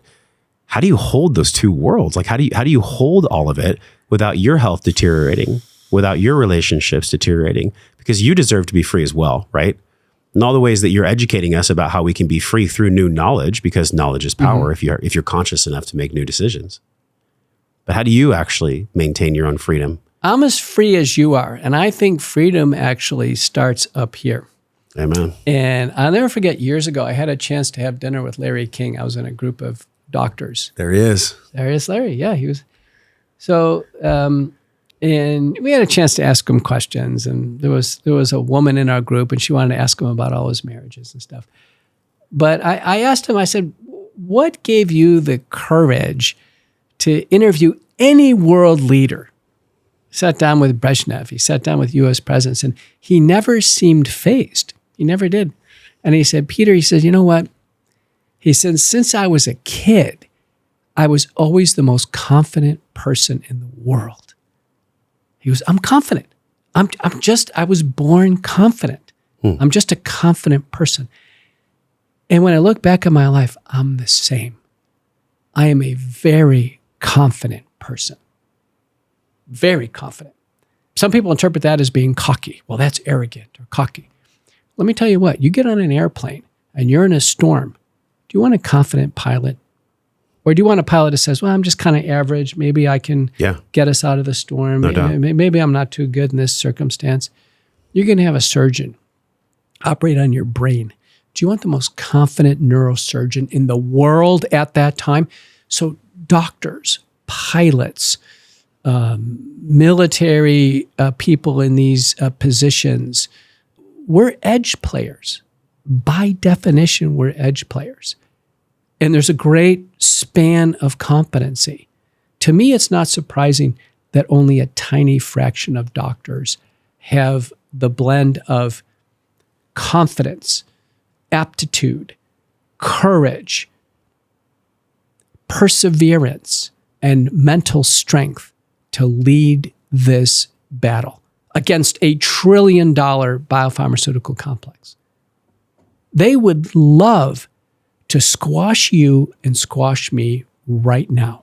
They would love to not have a single word of this get out to get to any mind who would listen to it. There's going to be people that listen to this. They've never heard this before. Mm-hmm. It's not an echo chamber. We don't think, oh, it's an echo chamber. Everyone has heard this before. It might be an echo chamber for my circles, but not for the world. Not for the world. I'll never forget. I was my second time I testified in the U.S. Senate. And there was a press briefing. And I was called outside the hotel. It was kind of drizzling. It was cold. And I had to get out, and the press was there. There's all these microphones, and I answered questions. And after it was done, I wanted to get out of the rain. So I went back under the awning at the hotel, and I was waiting for some other people to come down. There was a young African-American woman there right by the doors open. She had come out to kind of listen. And she said, "Are you a senator?" I said, "No, I'm just a doctor here to testify." She goes, "Well, what were you talking about?" I said, "I'm very concerned that people who are taking it in the arm, they're dying of cardiac arrests and blood clots. They're having all these complications." And she goes, "I took 2 of them." And it dawned on me, she had never heard about any of these side effects. Yeah. Isn't that stunning? So there are people today, it's not their fault. She's busy doing something else. Maybe she works in the kitchen or in housekeeping, or it's not her job to stay informed on this. She had never heard that they can cause a cardiac arrest. She had never heard that they could cause a blood clot or nerve problems.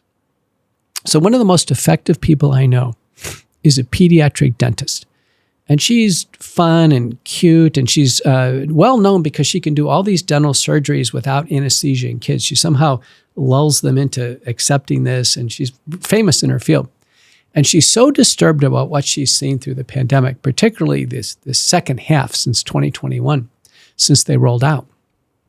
She said, Dr. McCullough, I'm not like you. I can't get on Joe Rogan or Tucker Carlson or get on a stage in front of thousands of people. She said, but I'm pretty good with people. And each child she works on in the dentist chair, she tells them, listen, these aren't safe. And I want you to know you shouldn't take them in the arm. They're not safe, particularly the ones for the pandemic virus. They're not. And then the parents come in and say, I want to talk to you. These are not safe. People are dying with these. And I want you to know this. She tells and she goes, if they leave my practice, so be it. But she doesn't stop there. She'll get a coffee in Starbucks. She'll go, hey, I'm Jenny. Did you take one of them? Do you take them?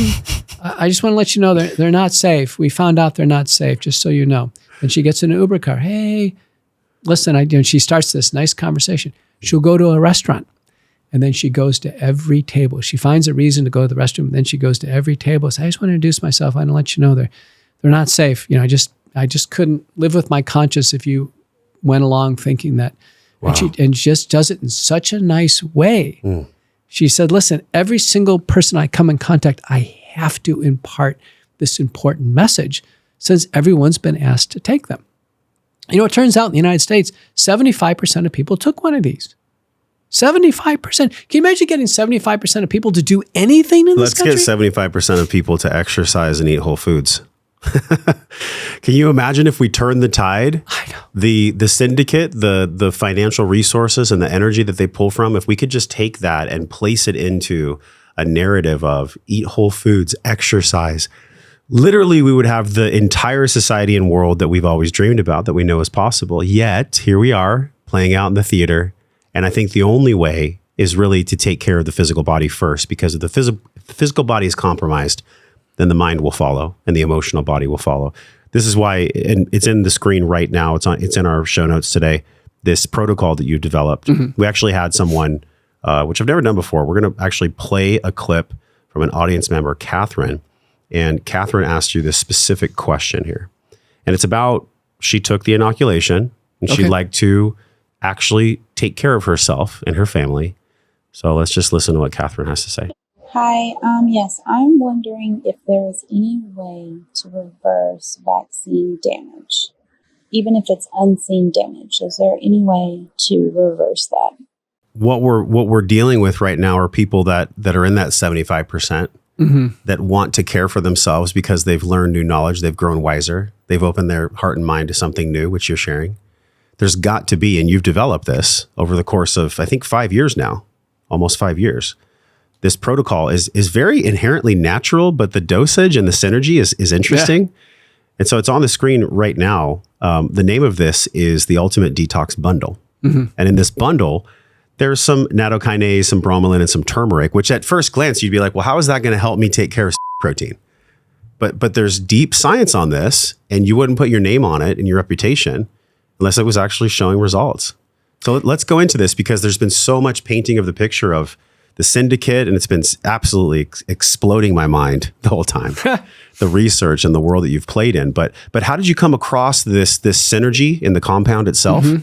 And because this is the bright side, I think this is actually the silver lining of the theater and the insanity we've been through, is that we actually can care for ourselves. We can care for our health. And when your health is cared for, when your body is cared for, you are less monetizable. You are less susceptible to the weaponization of the syndicate, of the narrative. But it starts with the body. You're no longer vulnerable. Vulnerability is very important.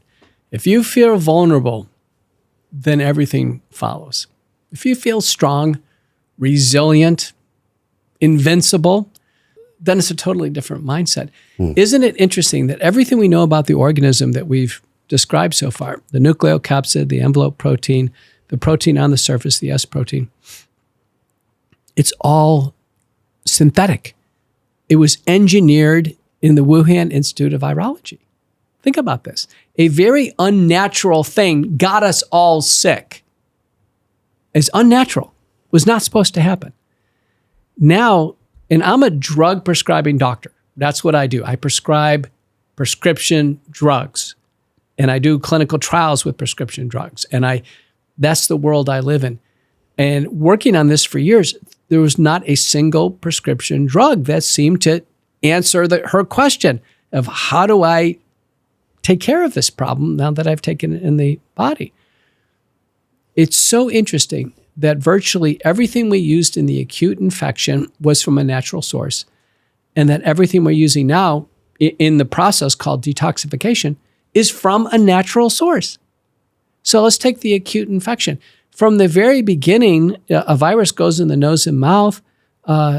We actually, in the end, used it. Saline, salt water, is partially effective against that in early ways of the infection. Iodine, which is natural, is very effective against it. Xylitol, which is a natural sugar from corn cob and plants, that's very effective. So nasal sprays and gargles were effective. In the first line of treating the illness, aspirin is derived from the bark of birch trees. HCQ is derived from the Cinchona bark. IVM is derived from the soil in Japan, used to treat river blindness and other illnesses. Isn't that just the most amazing observation? We used corticosteroids, which are derived from animals' adrenal glands originally. We used heparins, forms of blood thinners that come from the intestines of cows and the lungs of pigs. That everything we used to treat the infection that was effective was natural. Now in detoxification, we learned that both the virus and the injectable products, they leave large quantities of the Wuhan protein in our body. This protein is it's probably about 3,400 amino acids in its code, 1,200 or 3,400 base pairs, 1,200 amino acids in its length, glycosylated side chains. The protein is not assailable by human enzymes. So once this protein is in your body, you take it in the arm, the genetic code tells the body to produce a protein, it builds up in your body, and you can't stop it. Experts, molecular biology experts, Kevin McKernan, others have said, listen, the genetic code that you take in the arm, that probably is dissolved by human enzymes that can actually slice up the code. We don't know how long it takes, but the code has been found circulating in blood for a month. Maybe it's longer. That's worrisome right there. But the human body has got to get rid of that stuff. But the protein, this Wuhan protein, and this is the protein. This is it. Yeah. This is it. That's a forbidden word. This Wuhan protein damages organs. It's been found in every organ in the body, causes blood clots, may be carcinogenic. This thing's the most toxic protein I've ever seen in my career. Found in the brain at autopsy, found in the heart causing inflammation, found in the eyes, the skin, everywhere.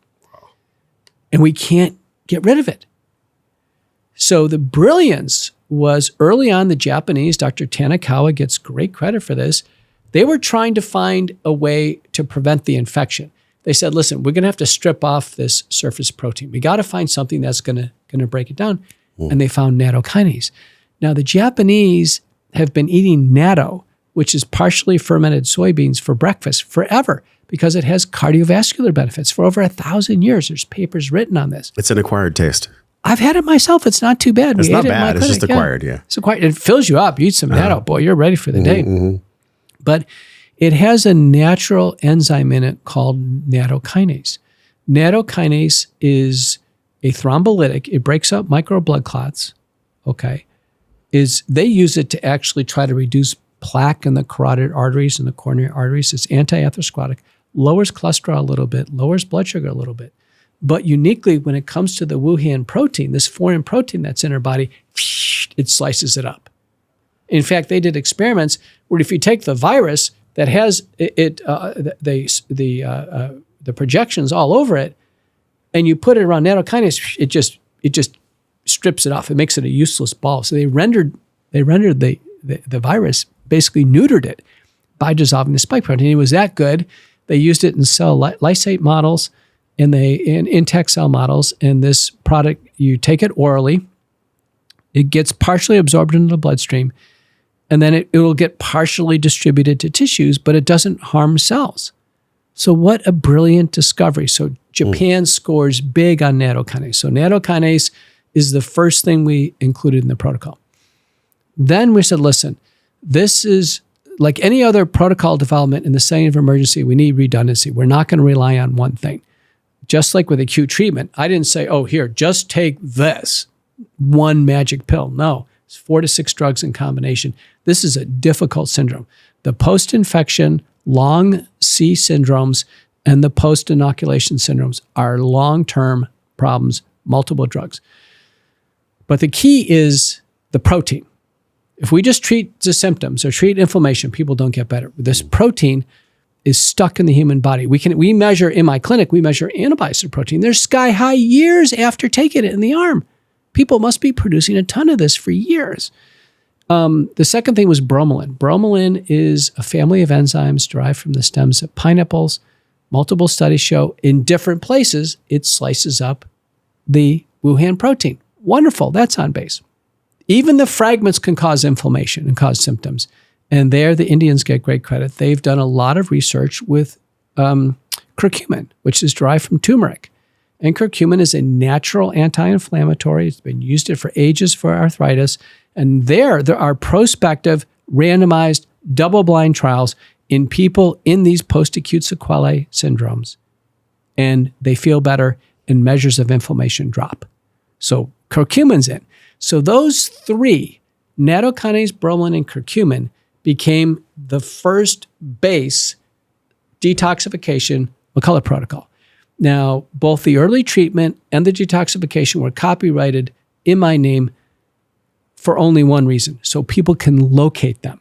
I have no financial interest in these. I don't have any patents or royalty streams. Well, this is why pharma can't patent them, because they're just derived from nature. They're derived from nature, and they're just the protocol is copyrighted, and it's copyrighted internationally too. And boy, has it been worthwhile to do that, because the fact that people need to look at it. So when people say McCullough protocol, they know me. So that takes. I didn't call it the Dallas protocol or I used my name. And that's symbolic for an important reason. I stand behind it. I'm responsible for it. And I'm responsible for the outcomes or the lack of outcomes that people have and the side effects they have when they do it. It's very important. We haven't had anybody in the industry of the injectable products in the arm say, listen, I'm responsible. I'm standing behind this. No one. There's been nobody in the mask industry say, listen, I'm responsible for the masks. I said they were going to work. No one. There's been no one in the hand sanitizer business, no one in the lockdown business saying, I'm responsible. No one. So this is the ultimate put up or shut up. I scientifically conceived this. I copyrighted it, and I was the first to publish it and memorialize it in the history of medicine, both for acute treatment and follow-up. There's a lot of other people talking, but I'm the one doing. And what we did is, listen, we're going with this. This is a base. We started with conservative doses. Now we've learned to double or even quadruple the doses. So the starting doses were natto, 2,000 fibrinolytic units twice a day, curcumin 500 milligrams twice a day, and bromelain 500 milligrams a day. We've now, and that became the ultimate spike detox wellness company. Now I am the chief scientific officer of the wellness company, so I advise them on this. This became the most widely used trio called the ultimate spike detox. We're soon going to release extra strength detox, which is doubling the doses of all of them. Jordan Vaughn, who's an internist in Birmingham, he runs the largest blood clot center in the country now. People took it in the arm. They got huge blood clots. They go see Jordan in Birmingham. Jordan just testified in Congress. He's a terrific internist. Jordan's using 16,000 units of natto plus prescription blood thinners to dissolve these blood clots. And I've seen loads of these blood clots in my Dallas office. And let me tell you, they don't dissolve with blood thinners like Eliquis or Pradaxa or Xarelto or Coumadin. They actually need the enzymes, the detoxification enzymes, the nattokinase and bromelain to dissolve these guys. And it can take a year or more. So I put this out there as a proposal, an empiric proposal. After observing hundreds and hundreds of patients in my clinic and talking to other doctors because we don't have funding for large prospective double-blind randomized placebo-controlled trials. Now, if we had the funding, we could do the research and it would take about 5 to 20 years. They always do. I've led large randomized trials myself. I've published in the best journals. I know the randomized trials work. They're wonderful instruments, but they take time. We don't have 5 to 20 years for people suffering with all these problems right now. On top of that, the Biden administration and HHS, they spent $1 billion on this problem, particularly the sequelae after the infection, and they've come up with 0 protocols, nothing. There is no government protocol. So we're right back to like the acute infection. When I told Tucker Carlson there's no Harvard protocol, he was blown away. I said, yeah, our flagship institutions don't know how to treat anything regarding this early infection, and they don't know how to do anything with respect to treating the complications after people taking it. Mayo Clinic doesn't have a protocol. They don't even measure anything related to the key protein that's causing the problem. They're lost. There is a collective, complete oblivion, a lassitude on what's going on, and people are acutely ill. So I said, listen, I'm going to go out here. I'm going to directly observe. I'm going to modify. One of the first modifications is if there's any subclinical or clinical myocarditis or chest inflammation, colchicine. It's a prescription drug. It was used extensively during the acute illness. There's now a network meta-analysis of 39 separate analyses showing there was a mortality reduction in the acute illness. Like when I had it, I took this product. It's a prescription drug we use for gout. It's a specific anti-inflammatory. It's derived from the petals of a purple flower, but it's a prescription drug. So it's a natural product. So colchicine, I am prescribing large amounts of colchicine, large amounts, because there's a great concern that the next person could have a cardiac arrest.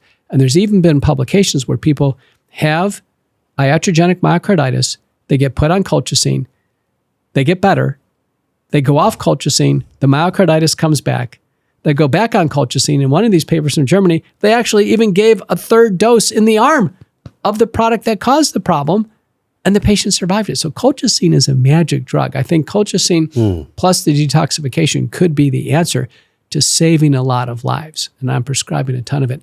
Another addition, this is very interesting, is it turns out that in some of these syndromes, the virus from multiple infections is still in the body replicating. And there was an autopsy study from Chertow and colleagues from the NIH taking skin biopsies and eye biopsies, and the virus is there in people who have died 9 months later. They have the virus. Is this what exacerbates the shedding? Is this what adds to shedding? It could be, or it could be the fact that people just feel chronically sick afterwards. They call it long C. That's what they call it. Anyhow, I have found that when there's cranial nerve abnormalities, trigeminal neuralgia, Bell's palsy, cutaneous, sometimes there's rashes that just don't go away. The Chertow data suggested the virus is alive and in the skin months later. So there we use IVM, that important drug that's derived from the soil in Japan. And we use it, I use it for 90 days for that. If there are signs of autoimmunity where the body has turned an immune system attack against it, so everybody with one of these conditions, like she said, what are you going to do about it? She would come in, she would get an exam, she'd get laboratories. Among the laboratories, she would get an autoimmune screen. I measure the anti-neutrophil antibody, the ANA, the rheumatoid factor, and the anti-citrulated peptide. If there's any skin or kidney involvement, I order a more expensive test called the anti-neutrophil cytoplasmic antibody. If the autoimmune tests turn out positive, and they do, in fact, I have one that just turned positive today. I need to talk to her on the way home. We prescribe HCQ because it's used for autoimmune syndromes before the pandemic anyway. So we're back to our old drugs. The last add-on, which I think is evidence-based now, which you're going to find this very interesting. Do you know who breezed through COVID, who never had any problems and don't have any of these long syndromes? What group? Smokers. Oh, nicotine. Yes. Nicotine. Smokers breeze through this. You'd think they were going to go down like a rock. Nicotine actually blocks the Wuhan protein. So nicotine is protective. So with a smoker, I would prescribe like a nicotine patch, at 21 milligrams a day to detox them off the cigarettes. But in a non-smoker, giving nicotine, you worry about addiction or worry about causing nausea. So we're just using 7 milligrams a day. It's the most widely used product. You can buy it over the counter. Lozenge? No, patch. Patch. So on Amazon, you can buy a Habitrol patch for like, $10 or $20. Yes. And just put one on a day, and we do that for 30 days or 90 days. It's amazing how people develop, the mental clarity comes back, numbness and tingling go away. A lot of the features of the syndrome go away with the nicotine patch. People can do that on their own. So they can go to a wellness company and get the ultimate spike detox. They can do that on their own. And again, the caveats are bleeding. So I want people to understand that, if there's a bleeding disorder or risk for bleeding, this is not just a free-for-all. And nicotine patch is freely available, over the counter. And then prescription colchicine, see a doctor. We could actually start to do exactly what she's asking, is to alleviate the symptoms and begin to mitigate risks. So what have I observed in my clinical practice? It takes about 12 months. The turning point's about 9 months. Ringing in the ears, post-exertional malaise, numbness and tingling, what's called small fiber neuropathy, even some of the high amplitude tremors at about 9 months will go away. This vague chest pain that people get, probably subclinical myocarditis, called pleurodynia or atypical chest pain, pericarditis, myocarditis. Now, we use some more serious drugs when we get there. Also, the symptoms abate. Blood clots start to dissolve after about 9 to 12 months. Finally, blood clots could have been there for a couple of years, huge ones, bigger than we've ever seen before.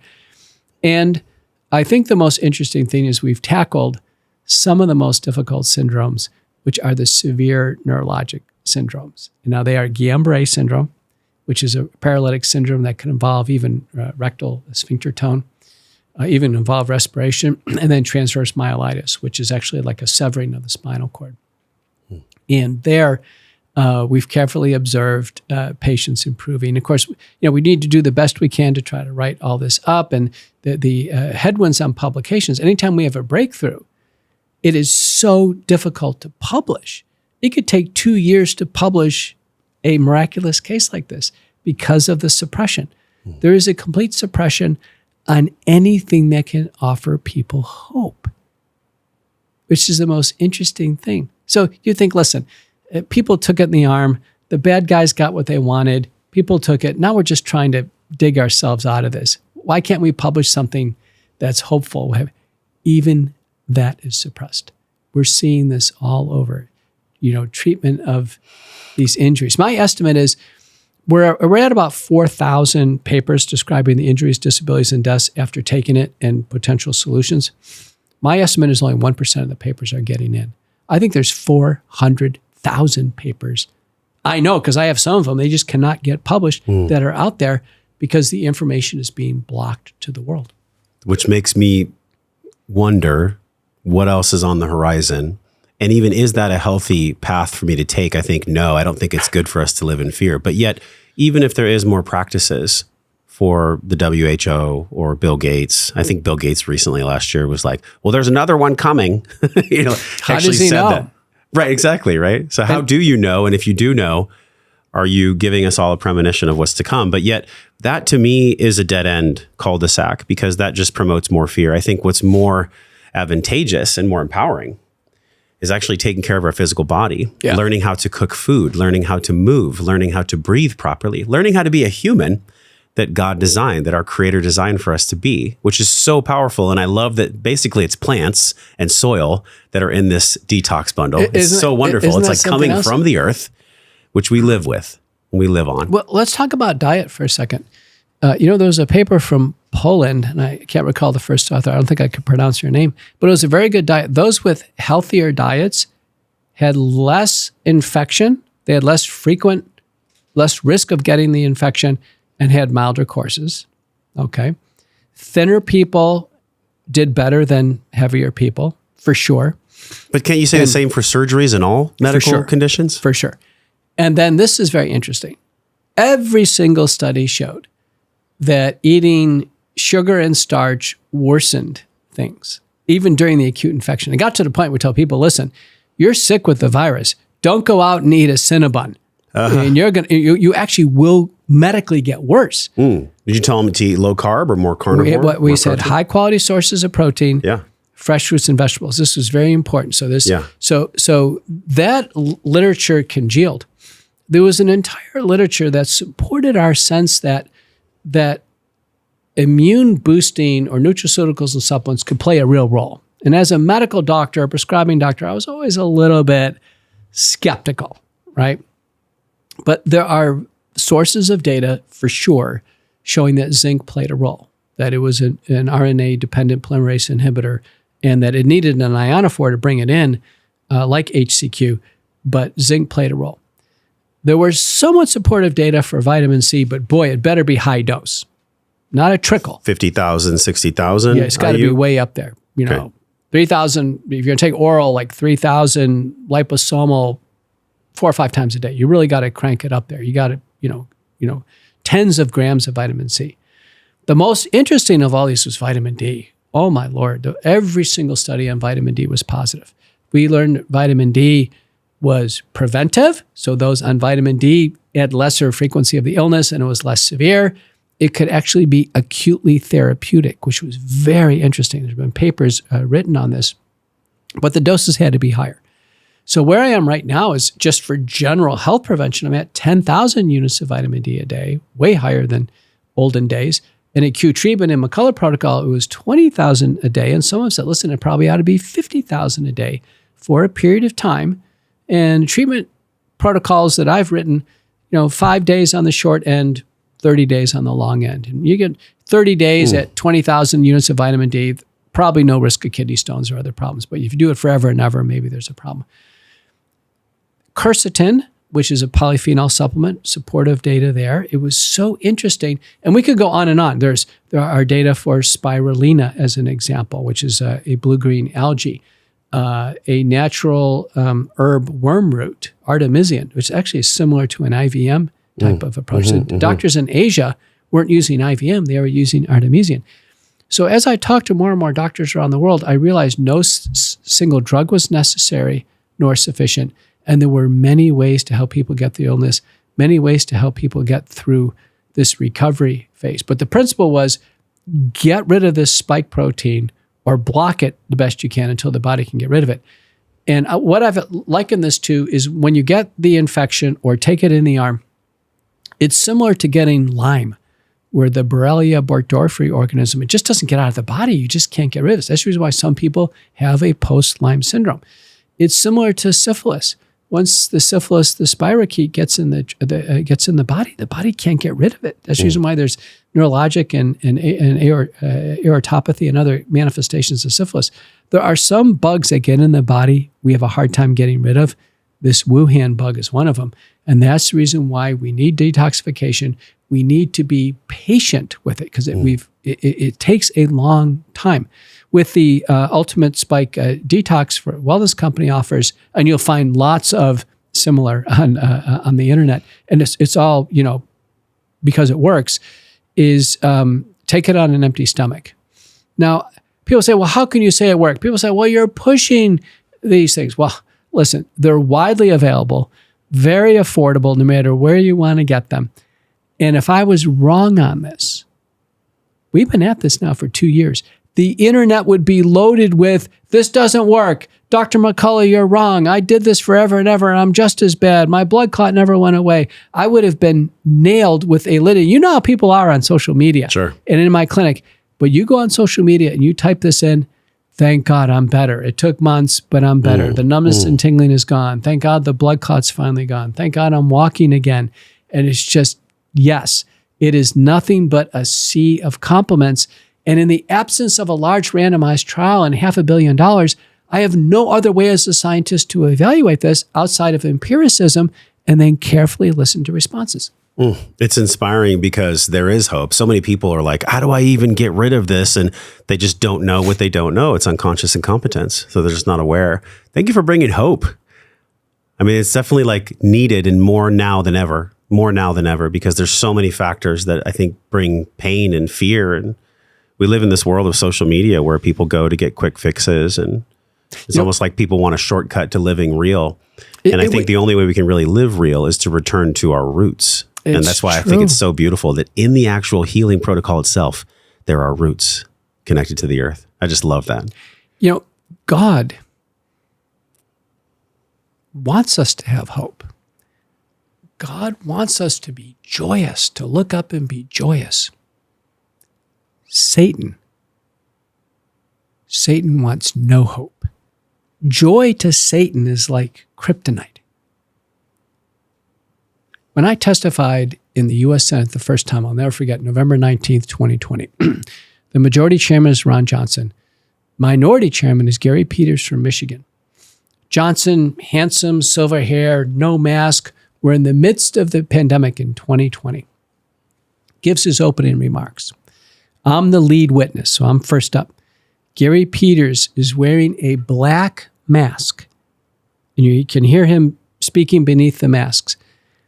And this is before, listen, I am bringing America and the world the message that we can treat this illness. There's no bigger message in 2020 than this. Gary Peters says, what you're about to hear is misinformation. This is how he prefaced my testimony, my Senate testimony, coming from an expert who's the only person published on this from a U.S. senator who's not an expert. And he's wearing a black mask. He says, what you're about to hear is misinformation. And I don't want anybody in America to have hope.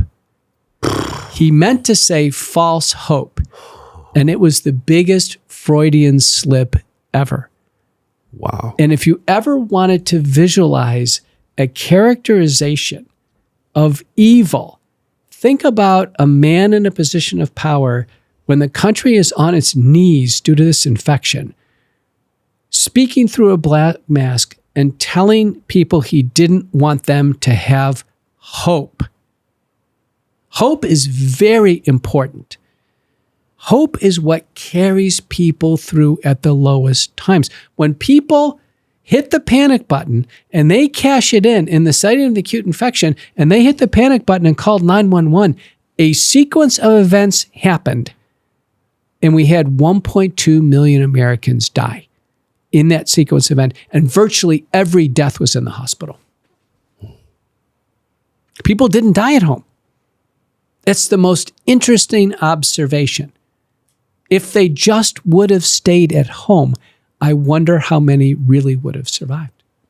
This is the war on the mind, and this is why this conversation is so life-changing, because it doesn't have to be a war. We can just recognize that we don't need to participate in the war, which has been eloquently stated. Thank you for being here. This has been incredible. And y'all share this with somebody who has been struggling with this process of not even knowing there's a detoxification. It's on the screen right now. And I know it's not cheap to make, so thank you for the discount. It's 10% off. Use the code Josh, share it with your family and friends. And I'm going to go through this myself. You know, I'm sure I had a couple times. I was hiking in Hawaii and I couldn't barely go up a little hill. Yeah. And I thought, this is probably COVID. It was January 2020. And so I think we've all been touched by this. I know we have been touched by this, either through illness or through knowing people that have passed. And, you know, I say this with reverence and respect. This is happening for our good. It's not to take away from the lives that have been lost, but this is happening so that the grace of the Creator can come and teach us. This is a school for souls we're in, Dr. McCullough. And so we are being taught how to care for ourselves and care for other people. So thanks for being part of that narrative. Thank you so much. Let me point out that we have the Wellness Company kits here. We have the Black Contagion Kit, which has HCQ, IVM, has oseltamivir, which will cover influenza and bird flu, as well as budesonide. So the Black Kit is the safety kit that a lot of people that I have patients with heart failure, emphysema, lung disease, say, Doc, I just can't go through this again. I need a backup. I need some security. I said, listen, get one of the Black Kits, especially the elderly and frail. And then the Aqua Blue Kit, this is the 2 out of the 4 kits that Wellness Company has prepared, is the broad medical kit. So there's a bladder infection, there's a cellulitis, a fungal infection, also covers the pandemic virus. Get the broadened blue kit. They'll get a discount through your promo. These are legally prescribed. They come with a user guide. They'll come with your name on the prescription bottles. The drugs last for years.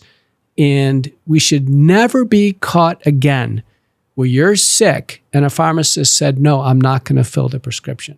That led to countless lives lost. Wellness Company is the vanguard of this new patriot economy. Take care of yourself. Take matters into your own hands. People who are empowered with prescription medications ahead of time, let me tell you what, they do have hope. They do have self-efficacy, and they're well supported. You can get a doctor on the line. If you're confused about the medication, Wellness Company will help guide you through this. Listen, there could be another one of these coming. And if the doctors perform like they did last time, you're up a creek without a paddle. We need the Wellness Company as a national, international resource.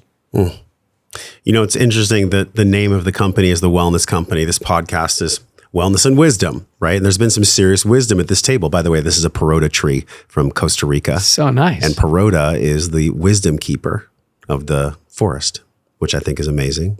So in that same vein, what do you believe wellness actually is? I mean, look, you've been through so much. You hold these worlds of science and understanding the syndicate and working with patients and doing media and being a father. Like, there's a lot for you. So what have you learned? You know, what wisdom can you impart on us as we say goodbye that you believe wellness actually is? What is well-being to you? What is wellness to you? How do you define wellness? Gosh, in the simplest terms, it's freedom from hospitalization and death. There's always two bad outcomes, hospitalization and death. You probably never think about it because you're young and you're fit and you're strong. But let me tell you, when you're 80 years old and things have accrued over time, you may think about it. And my mom's in a senior home. She's 86. Believe me, freedom from not being hospitalized and being alive, that's a base condition of wellness. Now, on top of that, boy, I'd love to be fit and strong like you and run marathons and half marathons and hike the mountains and what have you. And I do believe a big component of that is your physical attributes. Yeah. For people to be fit and strong. And I've lived that out. I've been a lifelong runner. I don't drink alcohol. I don't smoke dope. I don't have tattoos in my body. I mean, I really, really take care of the body like a temple. And I've run a marathon in every state in the United States. Tomorrow I'll work out for 2.5 hours. It's that important. On diet, I've recently been taught a lesson from God where I've developed real gluten intolerance. Thought I had it for a while, but I wasn't sure and never really delved into the carbs to the point of, having a giant pot belly. I've had times where my weight's been higher for sure. But I ate some tabbouleh. If you know what tabbouleh is, it's a parsley salad that has burgle in it, which is wheat germ. And my wife had made an extra amount of it, and I had had it for 3 days in a row, and that was probably enough to kick it off. I actually developed dermatitis, herpetic dermatitis, which is basically like shingles, but it's due to the gluten sensitivity. And I just couldn't believe it. I said, I just can't believe I developed this rash. And it was all over. It came in patches. It's like shingles, but it's like all over your body. Wow. And it is true gluten sensitivity. So that taught me, you know what? These wheat antigens are out. So on the way down here, I didn't grab the thing that the granola bar, little cookie she handed out. Because it's just, I can't have this. So what I do is the diet that I followed is high quality sources of protein in this order: fish, beans, nuts, egg whites, non-fat dairy, occasional chicken and beef, occasional, and then fresh fruits and vegetables. What I try to eliminate now or don't have at all are the 3 S's: sugars, sweets and treats, starches, anything made out of flour, rice and potatoes, get rid of it, and then saturated fat. No gooey cheeses, no fast food, no burgers, fries, pizza, what have you. If one can do that, then my decades of practice say that is nirvana on diet.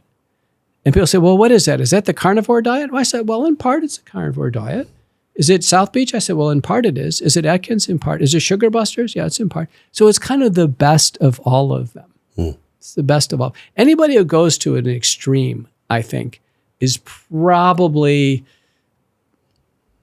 doing something that in the end will have some consequences. Yes. You see what I mean? They're seeking homeostasis, and sometimes you have to feel what it's not pretty hard in order to find it. So that's kind of my advice on diet. So diet, exercise, maintain your body weight.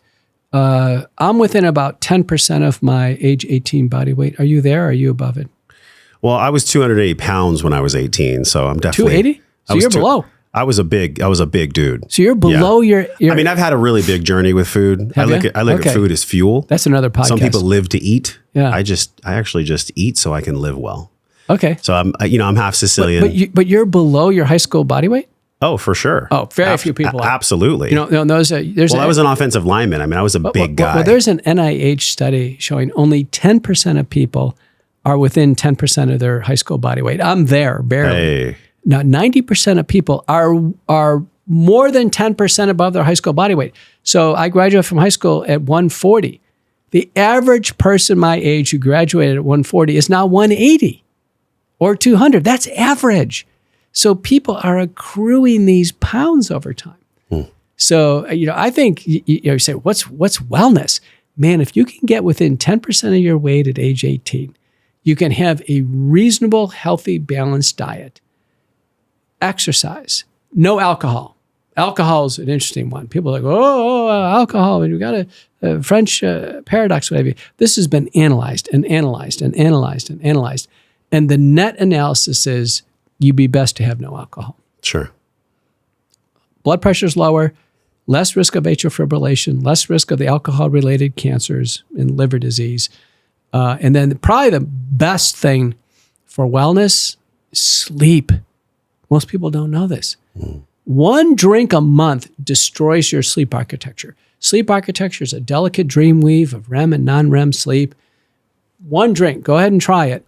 It destroys that sleep architecture. The next day, you don't feel so well rested. The stress hormones are up. That destroys the next several days of the sleep architecture. It's a vicious cycle. So I always have my patients say, listen, doctor, I got atrial fibrillation. I got high blood pressure. I'm not sleeping well. I said, why don't you do a 28-day alcohol challenge? Not a drop. And tell me how you're sleeping afterwards.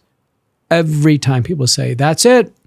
I'm finally sleeping. Well, maybe you get to prescribe them some kava, because kava gives very similar benefits of alcohol without the alcohol deleterious ones. Wow, don't know about it. Kava is incredible. The kava root, check it out. Definitely something that y'all get to. If you have a trouble with drinking, try the kava. Dr. McCullough, what an incredible conversation. We took a lot of tours down roads that we've never been before. And I just wonder now, like if you had one phrase, I know it's hard to do, to encapsulate everything you share, but if there was one phrase that you'd love to just leave people with, a signature, an energetic signature, a verbal signature that you could leave them with, where it would inspire them that this conversation is worth sharing, what might that be? Well, let's finish the last thing on wellness. I would say, listen, to encapsulate, I think there's a holy trinity. The holy trinity in wellness is diet, physical fitness, and sleep. You can actually, in those domains, give yourself A+ on those three domains. I think you have it. And when you have wellness, then you are so well positioned to go out there and seek the truth. Seek the truth. Listen to learn. Seek the truth and be able to discern it through really now a fog of confused messaging and fear and false narratives. Yeah. To seek the truth, find it, and hold it, and then be bold and relentless in your approach to help others. And that's what I do. I'm Dr. Peter McCullough. Thank you so much for having me. Thank you for being here, y'all. Until we see you again, we're both wishing you love and wellness. We'll talk with you soon.